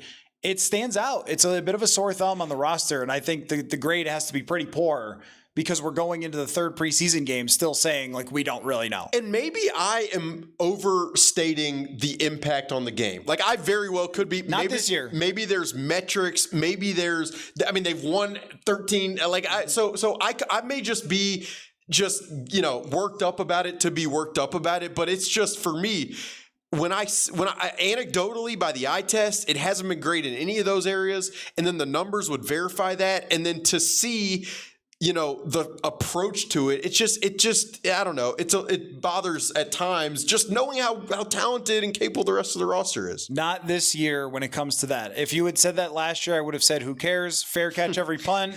Don't return any kicks. Just play it safe. Let your offense and defense determine what happens. But this year with the kickoffs, there's no hiding. You got to be sure about it. And then it's like Matt Daniels. What's like you get the key players that you got. So anyway. Okay, here's how I want to end this with you. So I saw you pulling something up. I was getting real hesitant. I got my FanDuel app here. And what you could do on FanDuel is it's got over-under win totals from all the way from 4.5 to 13.5 wins you can place wagers on in certain legal states. But what I'm going to do is I'm going to just start counting up over-unders, and you tell me when to stop. So it's like the Price is Right game, and you tell me what you think the correct over-under line should be after we saw camp. So I'm just going to start reading them, and then you just tell me when you think is the right spot. I don't mind this. So, and I'm not going to give you the numbers on every one. You just tell me when you think is the right time for this team's over-under, okay? Okay. So 4.5 wins. Hang on, I'm just going to name them, and then it's like the Price is Right where you have to say when to stop. Okay. So in the Price is Right, they push a button. Okay. So just pretend to just go like bonk. Okay. Yeah. All right. 5.5 wins, 6.5 wins, 7.5 wins, 8.5 wins, 9.5 wins. And we've got our bonk. So you think the right place for the over-under for this team is 9.5. Explain. Schedule's hard. Durability is going to be critical. Quarterback, we haven't seen playing a real game. Just feels pretty fair to me. But you also have the infrastructure of what Kevin O'Connell and this staff has done. You have the continuity with Brian Flores and a lot of these defenders. The front seven looks exceptional. Justin Jefferson's going to be back, and he is who he is. So that feels right to me. I think that's right. I've got them at 11 wins if I had to guess, but 10.5 seems like a little bit on the high side to give them with an unproven quarterback. Yet I still kind of feel like I want to go there with 10.5 because the standard is high, and it should be. And this defense is good. And like we can nitpick all the little things like we did last year, and then they had a top 5 defense. Going back to that corner point, maybe Shaq Griffin should have come back here because I thought he was decent in his role, but that kind of tells you where we're at. So there are concerns. There are concerns across the roster, but when you pull out and you look at the entire thing, it's pretty clear this is one of the better rosters in the league with one of the better coaching staffs, one of the better groups of weapons, an offensive line that's revamped, and J.J. McCarthy looks like he can win games to me at this moment. So I would go one higher than that, 10.5. Is that the end of the game? And that's the end of the game. I thought you were going to go like all these different props, and I was going to go. Okay. Yeah. I was excited about. No, that. I was just. It's just Okay. like usually there's like I was trying to help FanDuel. there's like a yodeler or something in the Price is Right game, and no. I as far as not to cut you off. I'd like to tell you more about the Price is Right. I watched a lot of it growing up. It's not surprising. No, the 10.5. I get it. And I mean, like if someone's watching or whatever and they're like, I could see 8.5. Like I've said to people, like even family members, like, what do you think? And I'm like, any way this ends this year, I'm probably going to understand it. Mm-hmm. Yeah. If it's phenomenal and the people who watch this show are having the time of their life, I'm not going to be surprised. And if it's like well below what the people watching this want to see, I don't know if I'm going to be that crazy surprised either. And that's just, I mean, the uncertainty again, specifically with quarterback, it is what it is. And I have a ton of faith in the infrastructure and the talent, but they have been very healthy over the last couple of years. Like, can that, or two, not last couple, but 2 out of the last 3, like, can that, is that, fortune? Is that Tyler Williams and their staff does an amazing job, and Kevin O'Connell with the way he structures things? We will find out. And I mean, like Kwesi said in his first press conference, can't wait to learn. Like, that's where for this season, I mean, it is a mystery box revealing itself every single week. That will be a blast for us. I know that. We will be here every moment of it. Alec Lewis, The Athletic, The Alec Lewis Show on YouTube. Make sure you go check that out. And we will definitely be doing this again and checking back on our Price is Right FanDuel win totals. I was going to say, please do. We could grade some other stuff, whatever you want to do. So thank you for all of your time. And no problem. We'll talk to y'all soon. Always fun. Thank you. There you go, Alec Lewis, the Alec Lewis Show, and from The Athletic, his writing work there. So earlier, as the Harrison Phillips news was breaking, so many of you were commenting at once that my brain could not process to try to figure out what the response to this is. But I've looked through the comment section as Alec's interview there with me out at TCO Performance Center was playing, and it seems like there is a lot of trying to figure out, like, what is the motivation for this? Is it just cap space? I do not think that that's the case. Is it that the younger players were so good in training camp that they felt like they could make this move and get more draft capital? I think that that's a much more plausible explanation. Is it because they're so desperate for a wide receiver that they have to do something like this? And it might be a little bit of category B and C. I do not think that it's just a cap space move because they were not out of cap space. And every once in a while it comes up with this, well, they're this much over the cap for next year. I wouldn't worry too much about that because they've set up a lot of the contracts to be restructured. And they know that this is going to be what their entire team as far as a core looks like. Next year's free agency won't be exciting, but they've got their core and they've got enough contracts that are restructurable that it's going to be fine. Also, the cap is going to go up more than you think it's going to. But if you get to a point where you feel like they have changed schematically for these 2 great defensive tackles that have had great training camps and they don't see as much of a need for Harrison Phillips. I mean, think about the last couple of years. just how much they had to lean on Harrison Phillips. When you're throwing Jerry Tillery out there, when you're throwing Jonathan Bullard out there and rotating in different guys that are kind of hanging on to NFL spots, you need a Harrison Phillips to be your sound and steady guy in the middle. But now, if you're talking about, hey, with these two guys, with Allen and Hargrave, if they're healthy, then Harrison Phillips is going to play 450 snaps. It's better to make a move, play Jalen Redmond 450 snaps, play Levi Drake Rodriguez 300 snaps, play maybe it's Taki Taimani, who I had kind of forgotten as part of this mix, but if they really like the way he's come along as that true nose tackle in running situations as a kind of a fire hydrant, stuff the center type of guy, they can piece together the production that they were expecting to get out of Harrison Phillips. The area where I would have some concern is if you miss Javon Hargrave for 5 games, if you miss Jonathan Allen for 5 games, then you're talking about Redmond has never been a full-time player. Rodriguez has never been a full-time player. It's younger guys behind that. Tyrion Ingram Dawkins has been very good, but also somebody who's really just starting to learn to play in the NFL. That's where I would have the concern. That's where I see some risk with this. But the risks that they have taken in the past with Brian Flores have generally tended to really work out. And we talked about this last year. Oh man, bringing in Gilmore at the end of the training camp, it's kind of risky, or Shaq Griffin, who was cut by his team, it's kind of risky, and they made it work. And even the defensive tackle position last year was like, are they really going to do this Jerry Tillery thing, who had been a bust with the Chargers? And they made it work.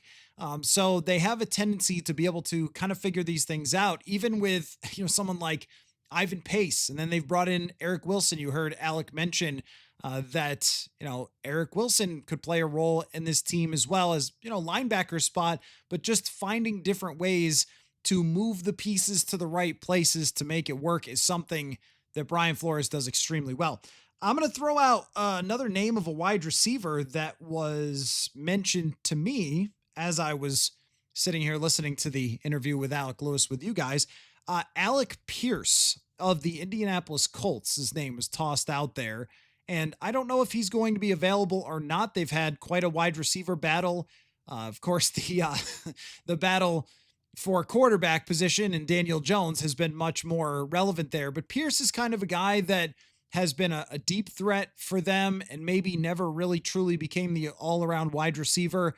If there's a chance that he is on the trade block, last year he had 37 catches, averaged 22 yards a catch and had 7 touchdowns. But if he's lost some ground, he might be available via trade. So that's just another name to toss out there. But, I figured I could answer some questions, and I'm going to throw you out a FanDuel question of the day, which is, now that you know the Vikings wide receiver situation, and maybe the best case scenario for them is getting Adam Thielen, how about this for a number for Justin Jefferson? Would you go over under on FanDuel 1,250.5 yards over or under for Justin Jefferson? Do you think that now with this wide receiver situation that Jefferson is just going to get pumped the football, or do you think that they are going to now lean on the tight ends, lean on the running game, lean on the screen game, the passing game to the running backs, and then still have the same role for Justin Jefferson?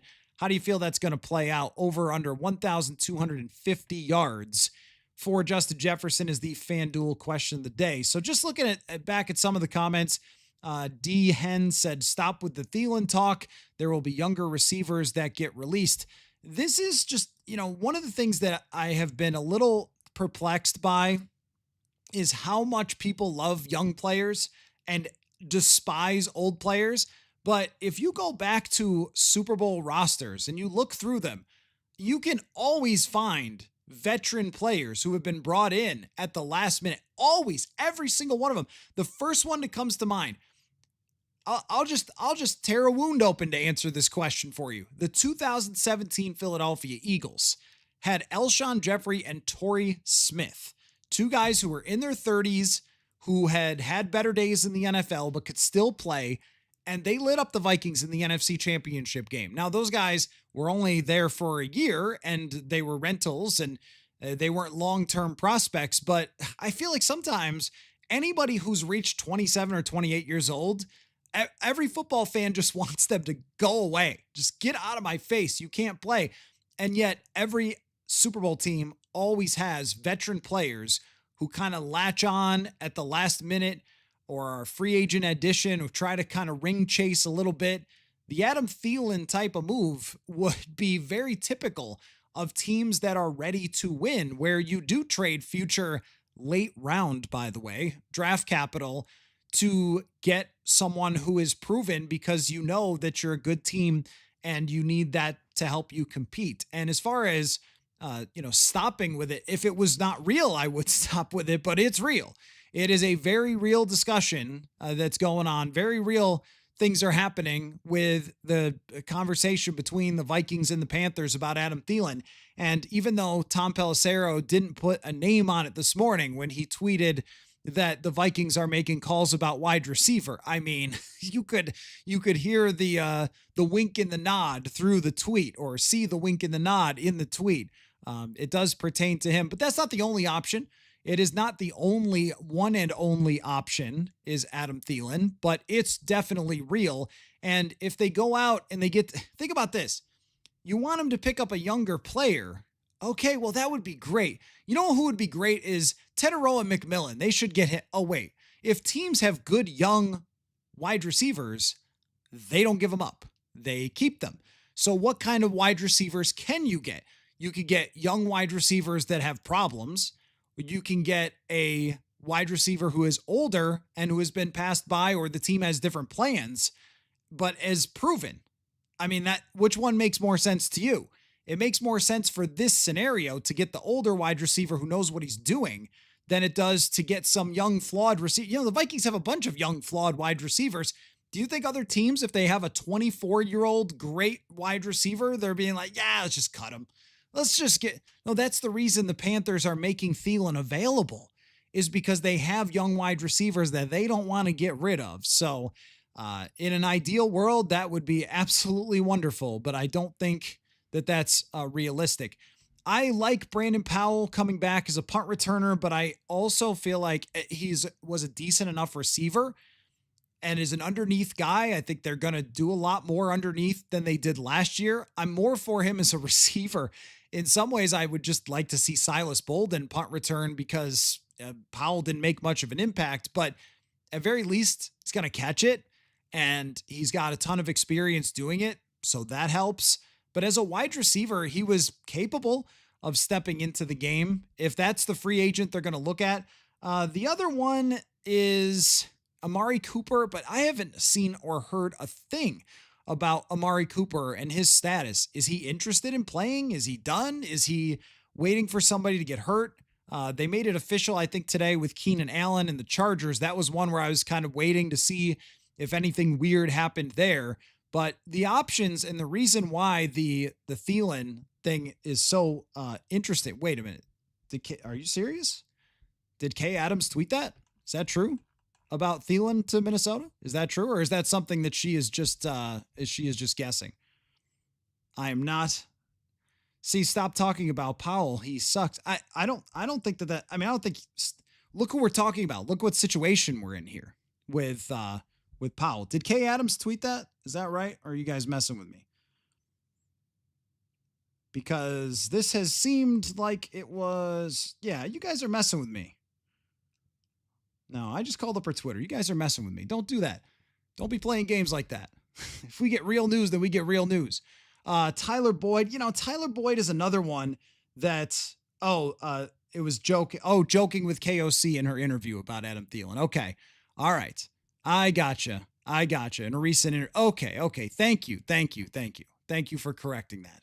Because you never know who's going to break news. If you guys go back to do you remember the early days of social media where Randy Moss coming back to the Vikings, Bill Simmons was trying to message it to Adam Schefter, and instead he just tweeted it out like Moss to Minnesota. And everyone was like, wait, on this random social media site that we didn't understand social media yet, and all the news hadn't been funneled to this one website. And we're like, is that what's was that a joke? Is that really happening? Is Randy like no one could figure out what was going on?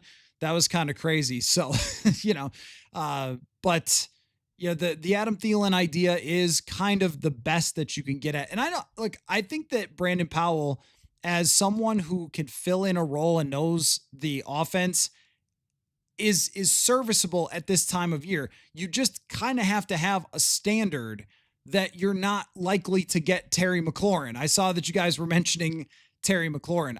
Jawan Jennings, I don't know if he is available or if he's injured or what that situation is. Now you guys are Chris Walsh, Sammy White. Yeah, if only, right? That's the point. That is the point about Brandon Powell, is that we're doing all of this when it comes to the standard for what you can get this time of year. What you can get this time of year is somebody who hasn't been picked up yet that has problems, right? That is not the best wide receiver in the world, but at least would know how to play in this offense and could give them a hand in the punt return game. You're only looking for people who aren't going to completely blow it. That's what you're really looking for. I mean, because when you watch Miles Price punt return in the last preseason game, you're like, wow, this kid's got some jolt. And then you watch him drop it in practice and you go, call Brandon Powell, right? And maybe Bolden's got a big chance to win a job here. And then you see, something happen like today where, Ty Felton gets a little bit banged up and we're still really unclear about where Naylor's at. That could be very influential as well for how badly do they need another wide receiver? How much are they willing to pick up? They've been very kind of sus when it comes to use maybe some Gen Z language there, very not super open about Jalen Naylor and his injury. But when O'Connell said evaluating the options, that makes you think, okay, is he going to have surgery and then be out for multiple weeks? And then you are left with Lucky Jackson as wide receiver 2 and Thayer Thomas as wide receiver 3. That moves the needle up quite a bit for the desperation to go get Thielen or another wide receiver. Yes, it would be really, really great if they could get Terry McLaurin, but I don't think that is an option, or Tyreek Hill or any big swing. I just don't really want Odell Beckham. I think that comes along with certain things, and I don't think that he's the player he used to be. Leo Lewis is a great pull, very good pull. Did the Vikings not draft a wide receiver? Why can't they just play him? Well, when it comes to Ty Felton, they did draft a receiver, but you're talking about the last pick of the 3rd round and someone that they want to develop who has not been in this offense anywhere near as long as Lucky Jackson or Thayer Thomas. Like those guys, I mean, those are to most fans just a concept, just a guy who you've heard their name a bunch of times, but can never think of, couldn't think of too many plays they were actually involved in because they haven't been in games. And neither one of them has had a huge preseason game that you remember and go, oh yeah, the Thayer Thomas game or something like that. But when you see them operate the offense with McCarthy, at very least, they know what they're doing because they've been in the offense long enough. I think Felton just needs more work. And he's gotten a couple of first-team reps. It's not like he's done nothing. He's caught some passes in preseason. But if you're asking him to go out there and be a top wide receiver right away, I mean, that's a lot to ask for somebody like Ty Felton. I mean, I'd like to see him in the mix. I'd like to see him in the game plan and have a handful of snaps and get the football in his hands and make some plays. But I don't think that he was a guy that anyone thought, oh, he's just going to be ready to go. And this is why you get veterans and then continue to develop somebody like that over the years. See, when you guys are bringing out, how about Cadrell Hodge as a veteran wide receiver? I mean, I do know who that is, but I mean, is that different than somebody like, Brandon Powell? Probably not. What would it take to get Rashad Bateman back? Probably a very high draft pick. And I don't think the Ravens would do something like that. So, any news on Felton's injury? As far as how serious, they don't have to tell us this time of year. There's no injury report. So KOC doesn't run over to us and say he hurt his thumb.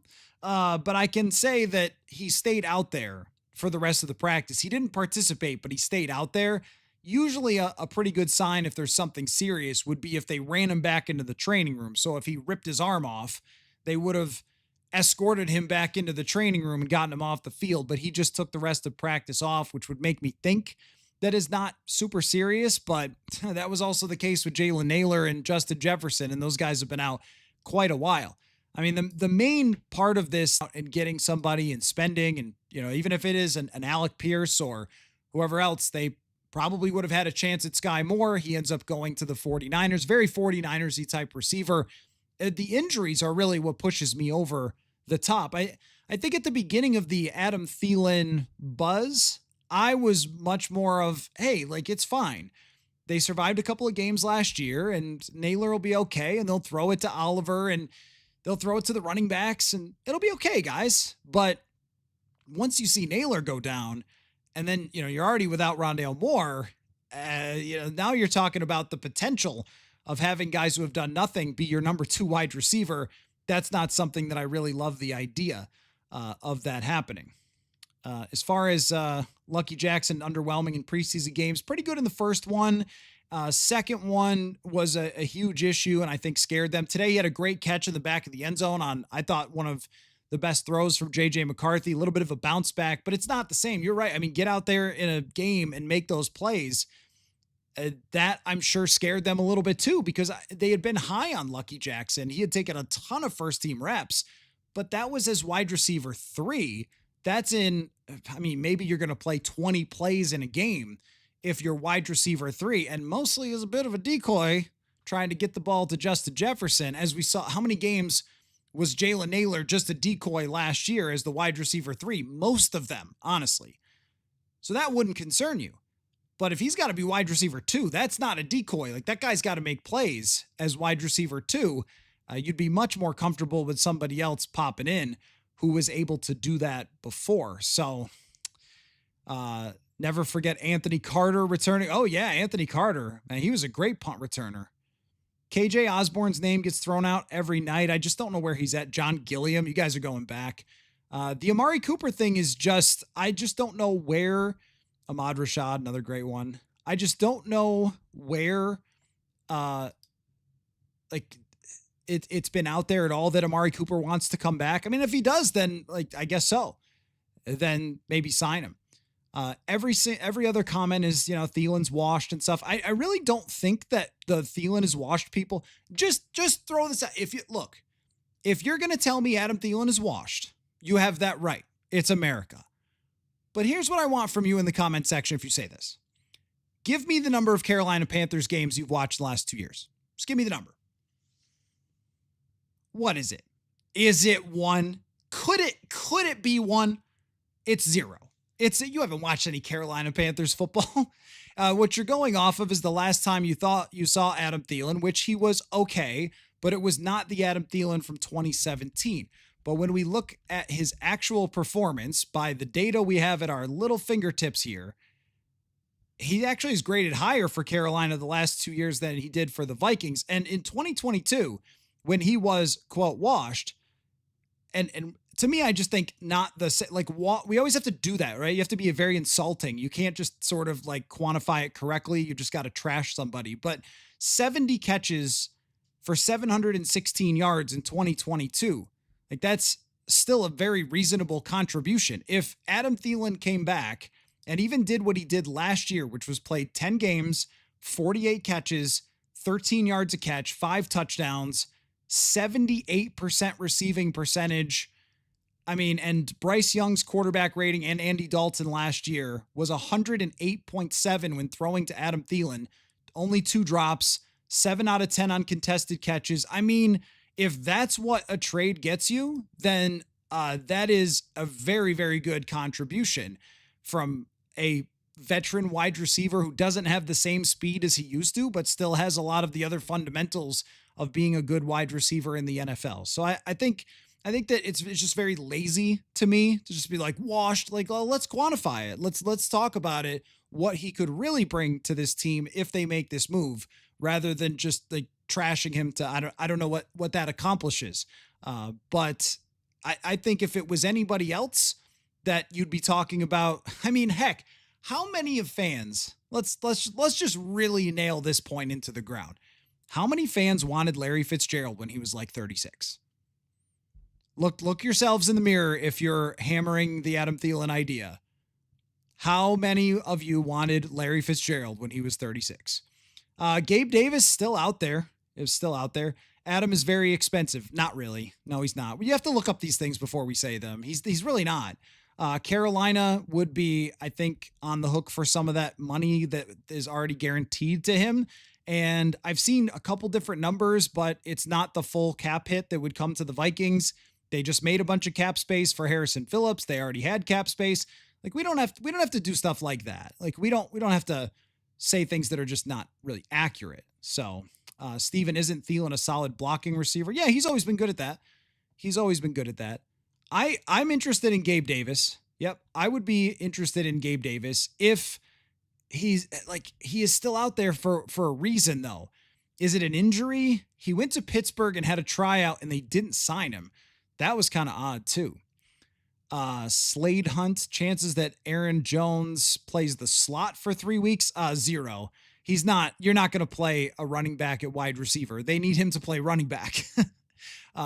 Aaron Jones is amazing and could be a slot receiver if you needed him to, but they're not going to do that. You can't just ask your running back to just go play slot. Now, on video games, you absolutely can, and I absolutely would, but not in this case. So, John, get through game 1 so you don't have to guarantee his salary. We just don't have to do this, John. Like, they are in a good enough salary cap position where they don't have to use every trick in the book to try to get every last dollar worked out of this. They're not in that spot. Like, they can do this from a salary cap perspective. Chris Carter should come back. And don't think Larry Fitzgerald is technically retired. That's a good point. Bring Larry home. Bring Larry home. That is a good point. Yeah, I still see Chris Carter every once in a while out at Vikings. And you know how you'll hear those people say, like, that guy looks like he could still play. And then he's like hobbling, whatever. Chris Carter, though, I bet if you threw him the football, he would catch it. I don't know if he could get open, but he would definitely catch it. Let's see. Conrad, Tim Jones has looked better than Lucky Jackson. And, well, Tim Jones has gotten some first team reps throughout the week, but today was really the real simulation of if they were playing a game today, who would be in, and he didn't get many. It was Thayer Thomas, who I think in practice, Thayer Thomas and JJ McCarthy have been on the same page quite a bit. It's just that Thayer is, I've compared him to BC Johnson. He's an underneath type receiver. He's a guy who's going to average, 8 or 9 yards a catch. It's not going to have big playability. That's somebody that you would just be kind of hoping could go out and survive a couple of weeks. But Tim Jones at least has played in the league before. Tim Jones has caught passes before. The special teams penalties are concerning. And I looked it up. He had like 5 penalties last year too. So maybe this is a Chris Boyd situation where the guy can't stop getting penalties. But, I would probably trust Jones a little bit more, but you're still talking about guys who are kind of barely hanging on. David Palmer, Chad Beebe, Kadri Ismail. I interviewed Kadri once. Great guy. Randy Moss has a kid that's a wide receiver, right? He was in rookie minicamp. That's funny. Mike says, hate losing beloved players, have a lot of respect for Harrison Phillips. Me too. And in all of the kerfuffle of the trade, just Harrison Phillips has been a pleasure to cover, to tell you the truth. Like what you guys think of him in his interviews and what you see has been my exact experience. And he's just insightful, thoughtful, big personality. Like anybody who walks up to Harrison Phillips and wants to know something about football, he gets excited to talk about it. And I remember earlier in training camp, this is why I feel a little bit bad for him, because it's going to a team that's going to win 6 games. Earlier in this training camp, he was talking to so excitedly at one point. I just said to him in the press conference, you seem pretty jacked up, man. Like he seemed really excited for this season back in OTAs. And like, that's life sometimes in the NFL where, it just doesn't work out. But as far as guys to cover in the locker room, we have so many that we could give the Stringer Award to for the best media guy. We gave it to Metellus last year, Kirk the year before that. But Harrison Phillips, he's been right on those ballots every single year because he has always been very easy to talk with in the locker room. And, just the other day, he's got his Harrison's Heroes, I think is the name of it, his foundation that he works with. And a bunch of people, I don't know exactly all the details of the foundation, but he had Drake May down there and they're playing with people out and he's doing his thing, holding an event. And it's just, things like that, they mean a lot to a community. We're a hardcore football show and we don't talk about every single thing that every guy does off the field and stuff like that. But he was a real plus to the community. So he will be missed in the locker room. Reporters will miss him. I'm sure teammates will miss him. And it just has to, go under the category of things that they felt like they needed to do because of the depth that they have and the need for a draft pick and maybe the need for a little bit of the cap space. Damad says, any moves on cornerback or safety during training camp? Well, a lot of guys have gotten opportunities to play safety. That's for sure. I mean, they have had every opportunity to evaluate. Khalef Helassi, I think, has been the guy who's really stepped up the most, where I went from thinking like, okay, whatever, some random guy to like, okay, he's out there with the first team today. This guy might make the roster. Jay Ward has made some plays during training camp. He had an interception in the joint practices. I think they wanted to evaluate Helassi today because I didn't see a lot of Jay Ward. If Jay Ward is playing in the game, then I guess it's always possible he got beat out. Harrison Smith's just been missing for a while with this illness, and I don't know how long the illness is going to take for him to come back or if there's something else going on. I was told that there's nothing else going on, but I guess we'll see. We have had a surprise retirement once before. That was Terrence Newman. So you never really know. I mean, look, I walked into the house today thinking, oh, camp's over. Can't wait for this live stream. Like, we'll just see what happens and whatever. And then bam, you get hit with a trade that you never saw coming. We sit here and talk every night about 1,000 different ideas and they did something we didn't see coming because gosh, that's what makes the football offseason great, doesn't it? That like sometimes you're just surprised and then we get to talk about it. So I might, there might be some things that happen in the secondary or cut down day that still surprise us. Todd says, remember when Thielen was yelling at Cousins on the sideline? I'd welcome him back for that act alone. That's very funny, Todd. That's very funny. And yes, I do. I was staring down at that in the press box thinking, what in the world has happened to this season? That was the most surprise season result, I think. And I had concerns in training camp in 18, but for them to not even make the playoffs, my gosh. Anyway, so we're at a point now where there could be more things that are on the way, could be more surprises, and we'll just have to see what happens there. But the secondary is a place where I wouldn't be surprised if they're also looking.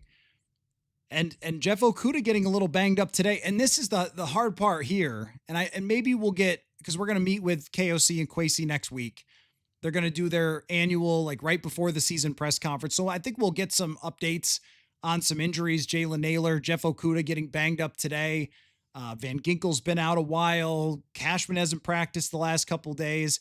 How much of this is guys are just, getting back to 100% and they don't want him practicing at the end for no reason, and how much could be serious? And when Okudah goes limping off the field today, you go, that secondary depth, man, Zamaya Vaughn, who's had a really great camp, I think, and is going to make this team, but is he one play away, or is it, Blackman who struggled, or, I don't know. So I would not be super shocked if there was a move at corner or safety. Dayton says, is Hargrave going to play nose then when we have 3 down linemen?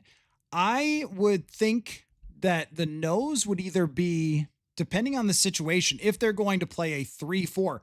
I mean, right now it looks like there is no 3-4. It looks like it's just going to be a 4-3 and there's going to be 2-3 technique defensive linemen, kind of the way it was with, because Shamar Stephen never really played a nose.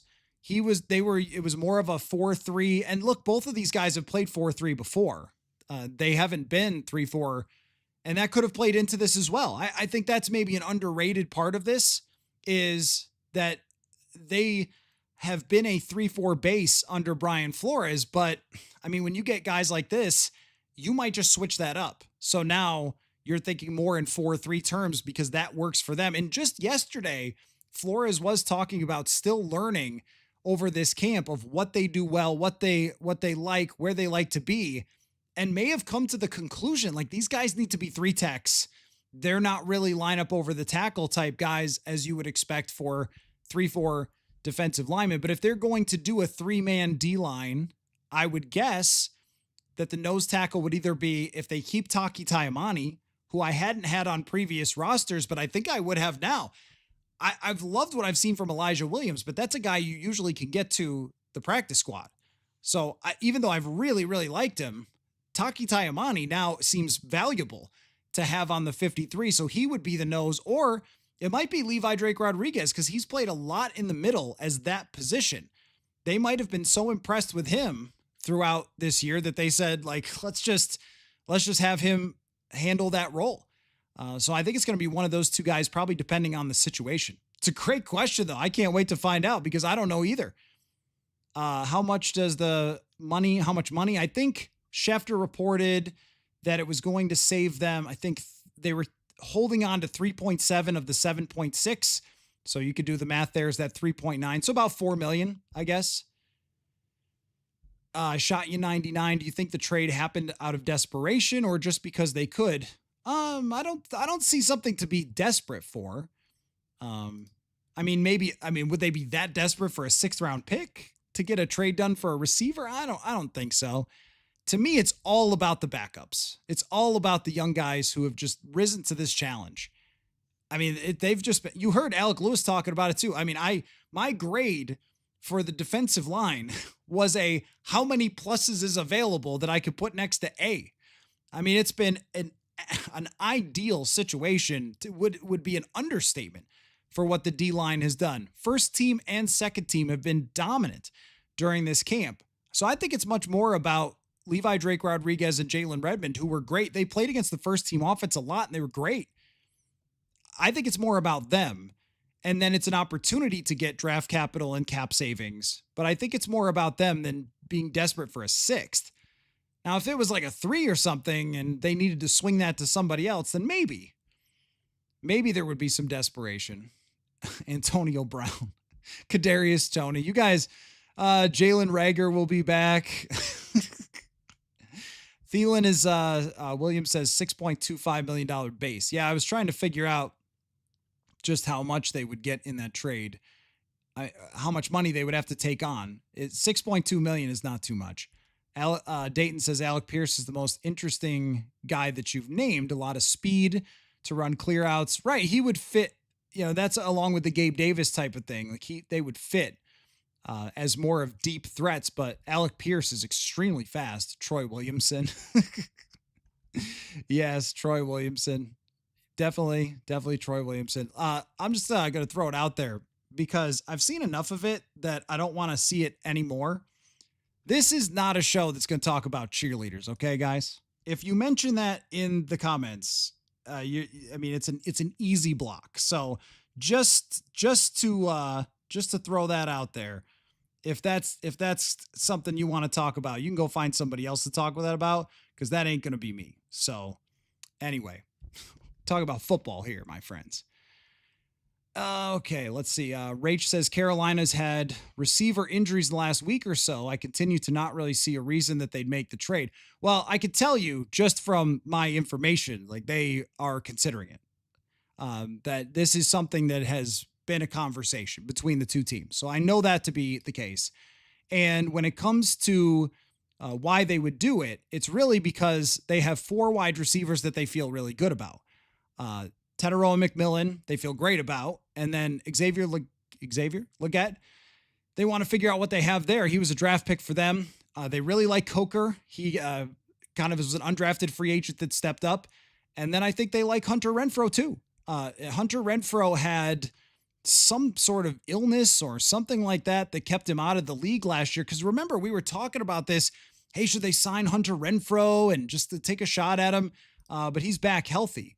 So I think that there is a good chance that, he ends up making that team and ends up, being a part of their offense. So if they feel that way, then like, why would you keep Adam Thielen if they want to see the other receivers and then see if they have something in Hunter Renfrow, which I guess in practice, it sounds like from what I've read from, I always read Mike Kay there on Carolina. I follow like different beat reporters from every team and, follow their work. And Mike Kay has been talking about Renfrow, I think all offseason. Let's see. Life is about the odds. It says Williams and Dawkins changed the D-line rotation. They have been explosive and are ascending players that couldn't be stashed. Was definitely Ingram Dawkins because he's a draft pick. We're going to see about Williams. This might also be about Taki Taimani. He was off my radar, Taimani, the entire training camp until recently when I thought he's played really well. And in the preseason game, he was making plays. And that might be a part of it too, is just feeling like he can step in. But do they keep Williams? Do they keep Taimani? Williams has made a huge impression. Do they think that they can, get him into the practice squad? I guess, we'll see on that. So, DJ Chark has been mentioned a bunch of times to me, like people DMing me and stuff. When was the last, I'm going to look this up. When was the last time, like, I feel like DJ Chark had a moment for the Jaguars where he was really good and then has just done nothing since. Let's take a look here. Yeah, he caught 73 passes for 1,000 yards in 2019. Holy cow. He was considered a rising young star receiver as a former second-round draft pick and then just off the face of the earth. In 2023, he had 35 receptions for Carolina and 4 catches last year for the Chargers. I mean, for a handful of people who have said, hey, I don't want Brandon Powell. You're like, okay, well, but you want DJ Chark. I mean, I'm not saying you're saying that, but I mean, this is a guy who had 7 catches last year, and people are telling me that Thielen's washed with 48 receptions last year. He had 4. Did I say 7? He had 4 for 31 yards. DJ Chark. I mean, that's just look, if you got to do it, you got to do it because they're in a position where they might have to do it, but not really ideal. So, Jared says, wanted to say that Steve of Check the Mic earlier this year said that Redmond was one of the most underrated players in the league. Yeah, it's interesting. I wonder where Steve Palazzolo may have gotten a little of that information on Jalen Redmond. We talk sometimes. Also, he had really good PFF grades. We know that Steve works for PFF, but I confirmed for him that those grades were legit on Jalen Redmond. So I've been very much on the same page when it comes to Jalen Redmond and being a rising player. And we've talked about it a lot during camp. Yeah, Brady, you're right about Chark. You had that one season. That's so weird when that happens, right? When a guy just has this huge breakout 1,000-yard season and then is kind of never heard from again. Quentin Johnston, I think he has the issues with receiving the football. Frank, Laquan Treadwell. You almost kind of had me there for a second because Treadwell is still out there. Chase, is Powell that much better than Lucky Jackson because of the drops? Well, I mean, Powell has played before. Is he that? I mean, how much are we talking about that much better? 2 years ago, he stepped in 2023 and played pretty well. And last year, the receivers were healthy and they were on the field a lot, and Naylor kind of emerged and it pushed Brandon Powell down. He came in and played okay in the San Francisco and Houston games. He had a couple of catches there, but it was really, 2023 where he showed that he at least can play wide receiver. Had 29 catches, 324 yards, and had a couple of memorable receptions, was really good in the San Francisco game in 23, if I'm remembering correctly. Let me pull that up. He had 4 catches for 64 yards. I mean, it's a guy that at least what he brings to the table. That's what I would say about Brandon Powell. He's not somebody that makes you overwhelmed with his incredible prowess for playmaking or something, but he's going to get to the right spots. He's going to catch the football a little. He's going to give you everything he can. And look, when you need a tush push, just kidding. Skywalking McCarthy, do you think Kwesi Do you think Kwesi trades those 2 6th rounders, always looking for a second move? Yeah, I do. I mean, I do. I think that there is another move coming. I'll just continue to say I think the Thielen speculation is not just for funsies. It's not just for like some sort of Minnesota festival or whatever. Hey, the state fair is coming up and I'm feeling very Minnesotan. Bring back Thielen. Like, that's not why. That's not why. It's because the options aren't great. And when the options aren't good and he's the best possible, just forget about the history and everything else. It's just probably the best thing that they could do. Let's see.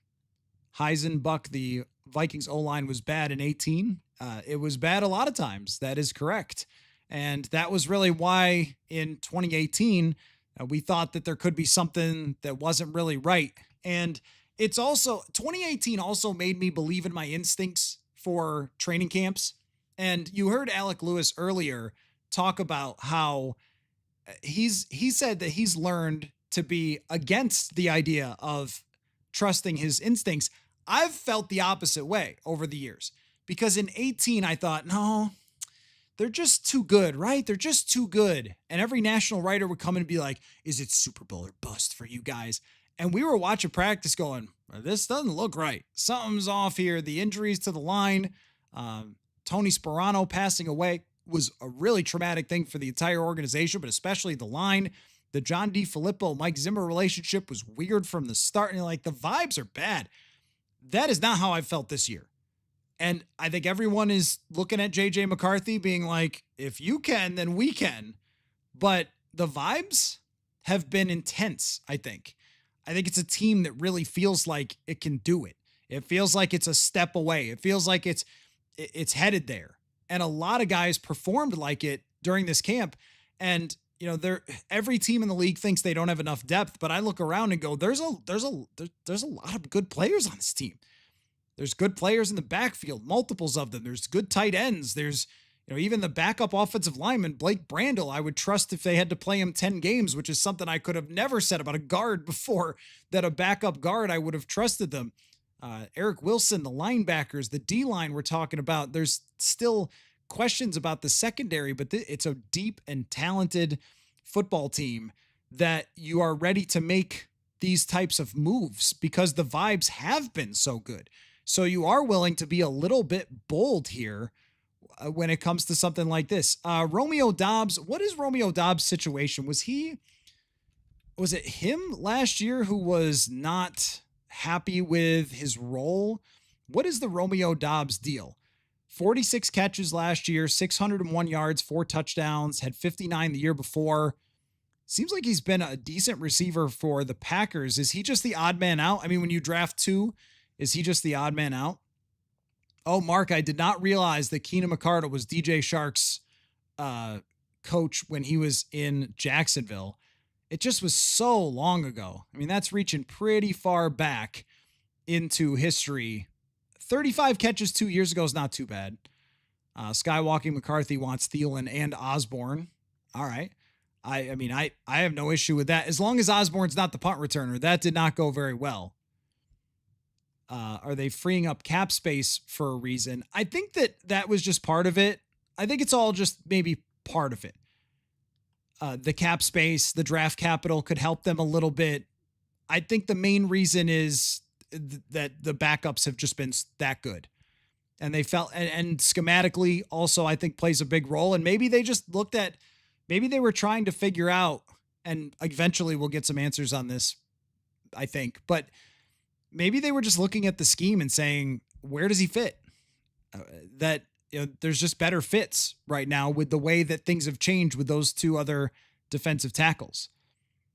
Let's see. What day do they have to cut down? That would be Tuesday. And you'll never believe it. There'll be a live podcast right after the cut down day. I will be here for you the minute that the Vikings final roster is announced. Maybe Jarius Wright is out there. Tutu Atwell, didn't he sign somewhere else? Is he going to get cut? Yahoo Sports says they might cut Dobbs. And I'm sure they wouldn't trade someone to the Vikings. So maybe Thielen was a part-time punt returner. Yeah. It wasn't great though, right? Didn't he have the fumble against the Cowboys? I don't think that's something you really want to do. Oh, he was benched because he wasn't targeted enough. Okay. He was benched because of that, or did he like bench himself or what? Romeo Dobbs. I mean, these are the guys we're looking at though. I don't think that they would trade him to the Vikings, but if they get a spot where they've got to cut him, then yeah, Travis Hunter would be helpful playing the two positions the Vikings need. That is true. Yep, that is true. Valdez Scantling, yeah, he fits the mold, and he's been in big games before. He's had big games against the Vikings before. He has a little bit of the drops sometimes, but I mean, these are the types of receivers. You guys are really going deep on this. Stacy Coley, that's a good one. How about who was it? Rodney Adams was the other one. Dobbs is a head case. Yeah, I don't know. Dobbs had a lot of drops. Did he have a lot of drops? Let me see. Yeah, I don't know about that. I don't know about that one. Yeah, 5 drops. Yeah, that's a pretty high, almost 9%. That's a pretty high drop percentage for him. Chark returns punts. I just don't like, where is he at? If he had 4 catches last year for the Chargers, a team that did not have a whole heck of a lot of wide receivers. I mean, I like this Alec Pierce idea though. I want to trademark the Alec Pierce idea if they do that. Jarius Wright was very clutch. Totally agree. Jake Reed. Oh, Jake Reed would be wonderful for this. Bobby Wade. You guys are doing great. No one has answered the FanDuel question of the day of over under 15 or 1,250.5 yards for Jefferson. If they're short on receivers like this, then is he going to go over 1,250.5? That was the FanDuel question of the day. Quentin Johnston. I don't know if you want another guy who's going to drop the ball. Bernard Berrien, Hassan Jones. Yeah, you guys are going deep into the mix. So going with the over there. Okay, that's good. Gene Washington. Okay, now you're going way back. Who is the most random wide receiver for the Vikings in the last 5 years to catch a pass? That's a. Can I make that the FanDuel question of the day? Chris Olave, I don't think that they're trading him, right? Can't read the name there, but think Tyamani's the starting nose. I think Tyamani's really made a push in these last couple of weeks. Greg Lewis, Chris Walsh. Chris Walsh was a great player. I enjoyed Chris Walsh. Christian Kirk, I think he's going to make the team in Houston. BC Johnson could be. Chark was injured last year, only played 7 games. I know that's part of the evaluation, though. I mean, if he was injured and he's only made a handful of catches, I mean, I don't hate it. It's just, it's not really ideal when the previous 3 years, I mean, he had 7 catches one year for Jacksonville, then 30 for Detroit. Did have some plays in there, 35 for Carolina. Talking about it, I mean, he's almost 30 years old. He's getting cut by his own team. It's not that compelling. BC Johnson's got to be. Does Tyler Conklin count as a weird receiver? Maybe. Corin Robinson, Greg Childs, Dwayne Bates. Oh, man. You are going deep into the bag. Who would be Josh Doxson taking 1 snap, I think, for the Vikings. I would go, I think my answer would be probably Michael Floyd as the most random wide, because Floyd was much of his signing, and then it just turned into nothing. Sterling Shepard or Trey Palmer. I mean, we're just sort of naming. That's why, like, I'm looking at guys like you guys are throwing in the chat, like David Palmer, Kadri Ismail, Sammy White, Percy Harvin, Chad Beebe. Chad Beebe is a great answer for most random receiver. And in some ways, I can't tell which are ideas for the Vikings and which are just random people you guys are throwing out there. Like when you say Van Jefferson, I'm like, is Van Jefferson available? I mean, I think that it's Aldrick Robinson is a good answer. I think that the more names that you guys mention of random wide receivers, the more clear it is of why we're having the Thielen discussion, because, Jake Bobo, Brandon Cooks, Dan Chisena. I don't think Dan Chisena caught a pass. Did he? I don't think so. Maybe he did. Did Dan Chisena catch a pass? Brandon Zylstra is a great name. He was on the team. Dan Trisena was probably the most. No, he did not catch a pass for the Vikings. He did catch 3 for Carolina last year, and I think he got hurt this year. It's a great name, though. He was the most shocking guy. Blake Prohl. Did Brandon Zylstra caught passes for this team, didn't he? I remember him kick returning. If Brandon Zylstra caught passes for the Vikings, then he wins the award. Yes. Yes. How about this? Tell your friends tomorrow that you were watching a 2.5-hour live stream reacting to a trade, and Brandon Zylstra's one NFL reception for the Minnesota Vikings came up. A 23-yard catch in 2018. I do not remember what game Brandon Zylstra. Even I feel like I remember most games, but I don't remember. D.D. Westbrook, that's a good one. Which game he would have caught passes in. I want to see something. I'm just gonna Google Amari Cooper to see if there's anything that he has said recently that, like, I see a lot of articles that the Vikings should sign Amari Cooper. If they're looking for a receiver, they should go get Amari Cooper. And I'm not against that. I mean, even if he's 1/5 of what he used to be, that's still useful. I just haven't seen anything. There's a lot of articles of this team should get him. The Steelers should get him. The Jets should get him. Is he actually going to sign? Is he going to play this year? That I can't find anywhere. Greg Camarillo. I talked to Greg once. Really nice guy. Eric Gulliford is a great answer. That means that you really know ball from the 90s. Number 84, Eric Gulliford. Because I wrote a story once about all the guys who had worn 84 in Vikings history and why I thought that they shouldn't retire it, even with Moss going to the Hall of Fame, because it's got this great history. And Eric Gulliford, the catch against Green Bay, came up. If they want someone familiar, KJ Osborne. I don't know what his situation is. Let's take a look. Is there any KJ Osborne reporting on the internet? This is true live streaming where you just Google stuff. Once again, it's okay, right here. That's from June. In June, it says three commanders that could get cut. But I'm not seeing an update recently from Commanders reporters.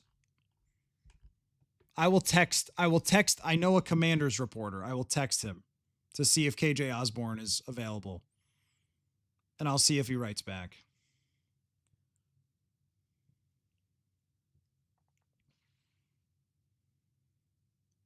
Okay. I texted Ben Standig, who covers the Commanders. We'll see if he thinks he's coming back. Since nobody in DC's covering the biggest story, which is KJ Osborne's training camp. I haven't seen what's going on there. He's listed as wide receiver 6 on their depth chart, only making $2 million. Okay. Bring back Percy Harvin. There was a story a couple years ago, I want to say in 2017 or 18, that Percy Harvin wanted to come back. Greg Jennings. Joe Webb counts. Joe Webb absolutely counts. Get Anthony Richardson and turn him into a receiver. That's called jumping the shark. Amir Smith-Marset for the most random guy. No, I think I've got it. I think I can win this game. It just came into my mind. I have to make sure this guy actually caught a pass. He may not have actually caught a pass. Because then Zylstra is the leader right now. Yes, this guy caught a pass. I win this game with Alexander Hollins. I'm going to as the most random guy. When did he? I'm going to say that he caught these passes in the last week of the season in 2019 against, who would they have played? Chicago? Okay, that's my guess. Let me see here. Alexander Hollins, Chicago. Week 17, they didn't play the starters. Alexander Hollins had 2 catches. And then when the Vikings cut Hollins, people went crazy. Yeah, we've kind of jumped the shark a little bit here, which means it's probably time to call it a night and then wait for the Adam Thielen trade. But I will say that if there is an Adam Thielen trade, I know, so get Adam Thielen now. Cordero Patterson, I just don't know if he could play. The guy who dropped the pass in the New Orleans game. Yeah, they threw him a ball, right? Garrett Bradbury. Yeah, okay. Oh, all right, you win. You win. The most random person to catch a pass is Garrett Bradbury. Well done. Who said that? Chase? Well done. Yep. That's the most random. That's more random than Alexander Hollins. Great stuff. That is a great way to Did Kirk throw himself a pass? He might have, but that's not as random as a center going for like 15 yards. That was crazy. So great stuff, guys. Hey, man, we love when there is breaking news, and if there is again. So my plan was to take the dog for a walk here, and we'll go from there. And if there is late night, look, I'm going to be up. I don't have plans tomorrow. I got a podcast I'm going to do with Tyler Dunn. I'm going on his show. But aside from that, tomorrow was supposed to be the day where I try to clean the house, spend the day, with the dog, and just wait for the final preseason game. But I'll just be waiting. I'll just be waiting for news tomorrow. And if it happens, then I will be ready to go. Yep, Buddy the dog has really learned over the last couple of weeks that he just should chill right over here. And every once in a while, he comes and sniffs me to make sure I'm doing all right. But he's figured this out. He knows we're live streaming. He's a very smart dog. So anyway, well, if there is breaking news at any time, just like tonight, then I will be. Did you just jump the DJ Chark? Good one. Okay, that means it's really time. Bradbury should have been tight end 3. You guys have a lot of great names here. Well done in the chat. You had some bad moments tonight in the chat, but you really recovered here at the end. So I will catch you guys later. I just don't know exactly when. I was planning on, so tomorrow night, just to throw this out there, I was planning on the fantasy roundtable that I recorded today now Buddy's really asking me to go out. Usually we haven't gone 2 hours and 40 minutes, but so many of you have been watching. So I was planning on the fantasy roundtable for tomorrow night. And of course, like Q&A with you guys. That's still going to be the plan for right now. I'll have something for you at the beginning of the show tomorrow night, and then we'll have a conversation and you'll hear the fantasy roundtable, which was really, really fun with Ian Hartitz of Fantasy Life. Unless there is breaking news, then I will be back in this seat with Buddy the Greyhound right next to me. So thanks everybody for, again, a really fun stream. Really enjoyed the conversation, and I think these next few days are going to be very, very interesting. So I won't be straying too far from the streaming machine here. So thanks again, everybody. And we'll catch you sometime soon. I guess we'll see when. Football. It's almost here, folks.